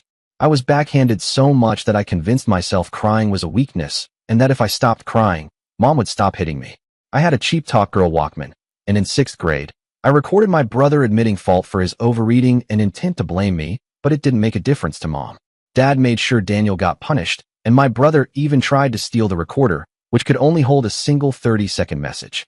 I always told Dad, so Daniel got punished and I got my stuff back. Once my brother's medication was adjusted, Mom decided manners were the next thing to fix, right after my farting problem. We got this from Dad, who ate like a sailor fast and with no table manners. Now that my brother wasn't starving and was at a healthy weight, Mom heavily controlled our food again. She wanted us to learn table etiquette, but what we actually learned was something quite different. Her method for correcting us was brutal. If any part of you that wasn't supposed to be on the table touched it, she'd jab it hard with her fork enough to hurt, but not enough to bruise. If you ate with your mouth open or didn't chew enough, she'd reach over and smack you in the mouth. If your napkin fell from your lap, she'd stab your wrist with the fork, whether you were about to eat or not, then point to the floor. If you didn't pay her attention or she got tired of stabbing you, you simply didn't eat for the rest of the night. If she took your food for any reason, that was it, you were done eating that night. And if you looked like you might finish dinner before her, you were stuck cleaning the entire kitchen alone. The kid who finished their plate first had to clean the stove and oven too. Dad objected to her extreme behavior, but she ignored him. She was way faster at stabbing than he was at stopping her, unless he physically restrained her. Honestly, things only got better when she wasn't at the table. Mom refused to stop stabbing us, even when Dad warned her about the negative effect it was having on our behavior, not just at dinner, but overall. Daniel's outbursts worsened since she started this motivational tactic. By the 3rd day, my brother jabbed her back hard enough to break skin, but quickly realized it wasn't worth it after a long 10-minute spanking. Then Mom decided that since we'd been gassing so much, we had to chew each bite 250 times before swallowing or taking another bite. She enforced this by taking our plates away right before we could eat. I don't remember what happened to the food after that, but it never reappeared, and we went to bed hungry. She even tried to take Dad's plate once, but he gave her a cold look and pushed her hand away with the back of his fork before taking his plate to eat in the living room. Around this time, bullies at school started stealing my lunch, so I couldn't eat after recess. With snacks tightly controlled at home, I barely managed to ease my hunger before dinner, which became a war zone full of tension. This detail will become important later. I realized after about 50 chews, the mush on my tongue felt the same as after 150, and by 250 chews, it was just downright gross. So, I began chewing less to avoid that awful feeling. My brother's OCD kicked in, and he started snitching on me, which got me sent to bed without dinner for a week, plus a 7-minute spanking for breaking the plate, because I barely made it to 100 chews. My brother claimed I was trying to get an extra bite, so I started shoveling food fast because I was starving. This turned into a standoff where we stared each other down, waiting to snitch. The snitch only got a hit on the head, and the one being snitched on got sent away from the table. The prize for snitching? Not having to do the dishes. I think Dad caught on to something going on at school because during that week of constant snitching, his chips and salsa habit became my saving grace. He always had it after dinner, and while I lay curled up in bed trying not to think about food, he quietly put some chips and salsa on the corner of my dresser. I ate it terrified of being caught, as quietly as a mouse. I left the plate there for him to pick up after about 10 minutes. Looking back now, I'm so grateful, especially knowing why he always did that. Mom starved him too. Fed up with having my lunches stolen at school and no adult stepping in to stop it, I came up with a plan. I put my Tupperware on the table and told the other kids that for a few pennies, I'd eat whatever food they put in it, and if I puked, I'd pay them double. My parents are Texans, so even as a 4th grader, I had a strong stomach. This plan stopped me from going home starving and earned me no more than $1.50 a week, basically my allowance. When the teachers noticed my new, gross habit, they questioned me. I told them I wasn't allowed to eat dinner and that bullies were either stealing my lunch or pooping in my lunchbox. The bullies got disciplined by the school, and that's when I learned about CPS. We started family and individual counseling, and that was the end of the stabbing, chewing, and going to bed hungry phase of my life. The final blow came when we showed the caseworker our hidden food stashes. I hid mine in the small gap between my dresser drawers. Daniel kept his between his box spring and mattress. I had baggies of goldfish crackers, Lay's potato chips, and some rotten fruit in a Ziploc. Daniel's stash was flaming hot Cheetos and coffee creamer. He kept the creamer in his dirty clothes hamper until laundry day. It was smart to have a drink after that. The caseworker just shot us snide comments about our food, weight, and eating habits, But Mom went back to enforcing the fair share rule at least until college. Mom once complained to her couple's therapist that she was the only one who did all the cooking and cleaning in the house, and that she was tired. Rightfully so. The therapist suggested dividing chores, and we all agreed to share cooking responsibilities a few times a week. Especially my brother and me, since we'd need to fend for ourselves once we moved out. On the surface, this sounded good, and it gave me something to complain about, because if I was moving out someday, I wasn't going to be able to afford fancy things like New York strip steak or curry paste from specialty stores. The rule was that each of us would cook one dinner a week, same as my brother. I used to cook midweek, but once college started, I ended up cooking earlier in the week while Daniel cooked on Saturdays. Mom decided she wanted real recipes and forced me to plan meals like chicken cordon bleu, French onion soup, and stuffed manicotti dishes no college student from a middle-class family with no scholarships and crushing student loans could regularly afford. She was also tired that the only 2 good meals she got to eat without lifting a finger were on weekends, so she tried to force me to cook during the week when I had a heavy course load. I pushed back, refusing to cook before Thursday, so she still got her 2 meals back-to-back, just earlier in the week. She kept complaining, but I wouldn't budge because of my coursework, while Daniel just stayed in his room playing WoW. I can definitely cook now, but the act itself stresses me out because it's tied to memories of micromanagement from a backseat cook who caused me trauma and a deep, instinctive flinch. I hated being yelled at for not having exactly the right ingredients, being pressured to cook at times I didn't want to, and being criticized when things didn't turn out perfectly. Isn't my mom just a peach? My entitled mom would rather total her car than listen to me. Sorry if this isn't exactly the right place for this story, but it's about where I think things went wrong because my mom is seriously entitled. This time, she decided her wants and needs were more important than the lives of everyone in the car with her. This happened back in the early 2000s, not recent, but after reconnecting with some old friends, I saw a news report that reminded me of this story about my entitled mother. She once put her life, mine, and our dogs in danger because she thought she knew how to handle a dangerous intersection better than anyone else, including her teenage daughter me, who was medically unable to drive. This all took place in Southern California, which should give you an idea of the level of driving around there. To set the scene, I will never drive, but that didn't mean I was unaware of the rules of the road or clueless about human nature when it comes to entitlement. It wasn't because I wanted to drive someday, but because I needed to protect myself as a pedestrian from careless drivers' cars, trucks, motorcycles, you name it. If I was going to be involved in an accident, I wanted to be right in the eyes of the law so I'd have options if I survived. That strategy actually paid off once during high school with a $10,000 settlement, but I definitely didn't want to get rich that way. I can draw a picture of this intersection if needed, but I'll try to describe it clearly. Imagine a main road that's at least 4 lanes wide at its narrowest point, running between several interstates. You have to drive defensively here to avoid accidents because not all drivers are careful. This particular intersection had a steep hill on its west end, so steep that large vehicles had to floor the gas to get up it. By the time you crested the hill and saw the intersection, you basically had to be in the lane you wanted because there was hardly any time before reaching the light. At that point, you either maintained your speed or slammed on the brakes.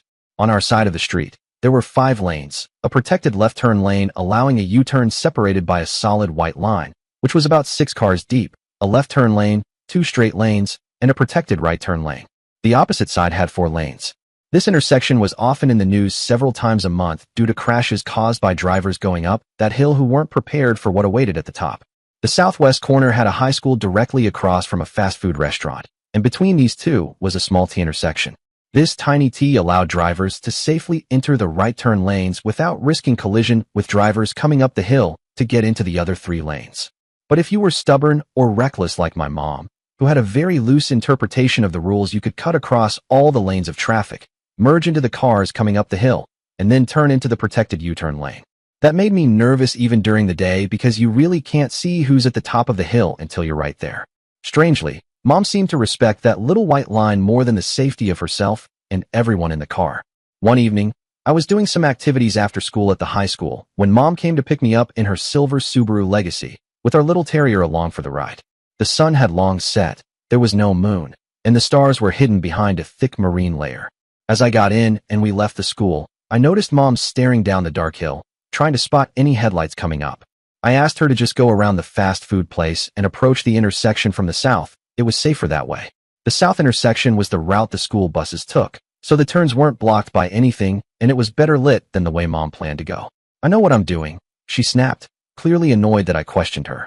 I settled back, dog in my lap, watching as my all-knowing mom turned into the T intersection and began cutting across traffic lanes to reach the protected turning lane. Suddenly, the car jerked violently sideways. The seat belts locked, the dog slid into the passenger window, then thumped down onto the floor. Instead of heading into the dark downhill, I saw red lights change to green in front of us. Thankfully, the airbags didn't deploy. It turned out a black sedan with dealer plates had raced up the hill with no headlights on, aiming for the unprotected turning lane, and had no time to stop. The sedan slammed into Mom's Subaru right at the front driver's side wheel well, hitting the front right corner. Both cars limped into the fast food parking lot to exchange info. The other driver, a young woman who barely looked old enough to drink, got out of her Nissan to face Mom's mega car. I felt bad for her afterward, but at the time, I was more worried about our 14-pound dog, checking if she was hurt. She was fine. Later, when Mom filed a claim with her insurance, they declared her Subaru a total loss. The other car wasn't much better off. Both had warped frames. The Subaru was only about 4 years old, in great shape with regular maintenance, now wrecked because Mom thought she had night vision or something and refused to take the safer, longer route. The worst outcome, if she had just listened to me, would have been arriving home 5 minutes later. Instead, she rolled the dice with everyone's lives, even though there had been countless close calls at that intersection, even during the day. I always felt anxious and nauseous when she pulled this stunt, and all she ever did was complain about other drivers. Mom eventually got a new silver Subaru, though she was less happy with it. She kept making that dangerous turn downhill and wasn't thrilled that Dad and I didn't back her up on whose fault the accident was. By the way, Dad always took that intersection from the south. When he had to drive home down the hill, he liked his truck and knew better than to tempt fate with local drivers and their risky turns and braking. Even now, the memories of those years and the constant pressure from Mom still haunt me. Cooking can trigger anxiety, and I flinch whenever someone criticizes my efforts. The driving accident still makes me uneasy around cars, especially at that intersection. But things are a little better. Therapy helped me find ways to cope, and I'm learning to set boundaries with Mom, even if it's hard. I'm still working through the scars, but I'm hopeful. Each small step toward healing feels like reclaiming a part of myself that was lost for too long. The road ahead isn't easy, but I'm not as lost as I once was. Dear listeners, please share your thoughts in the comments section below, and don't forget to like, share, and subscribe.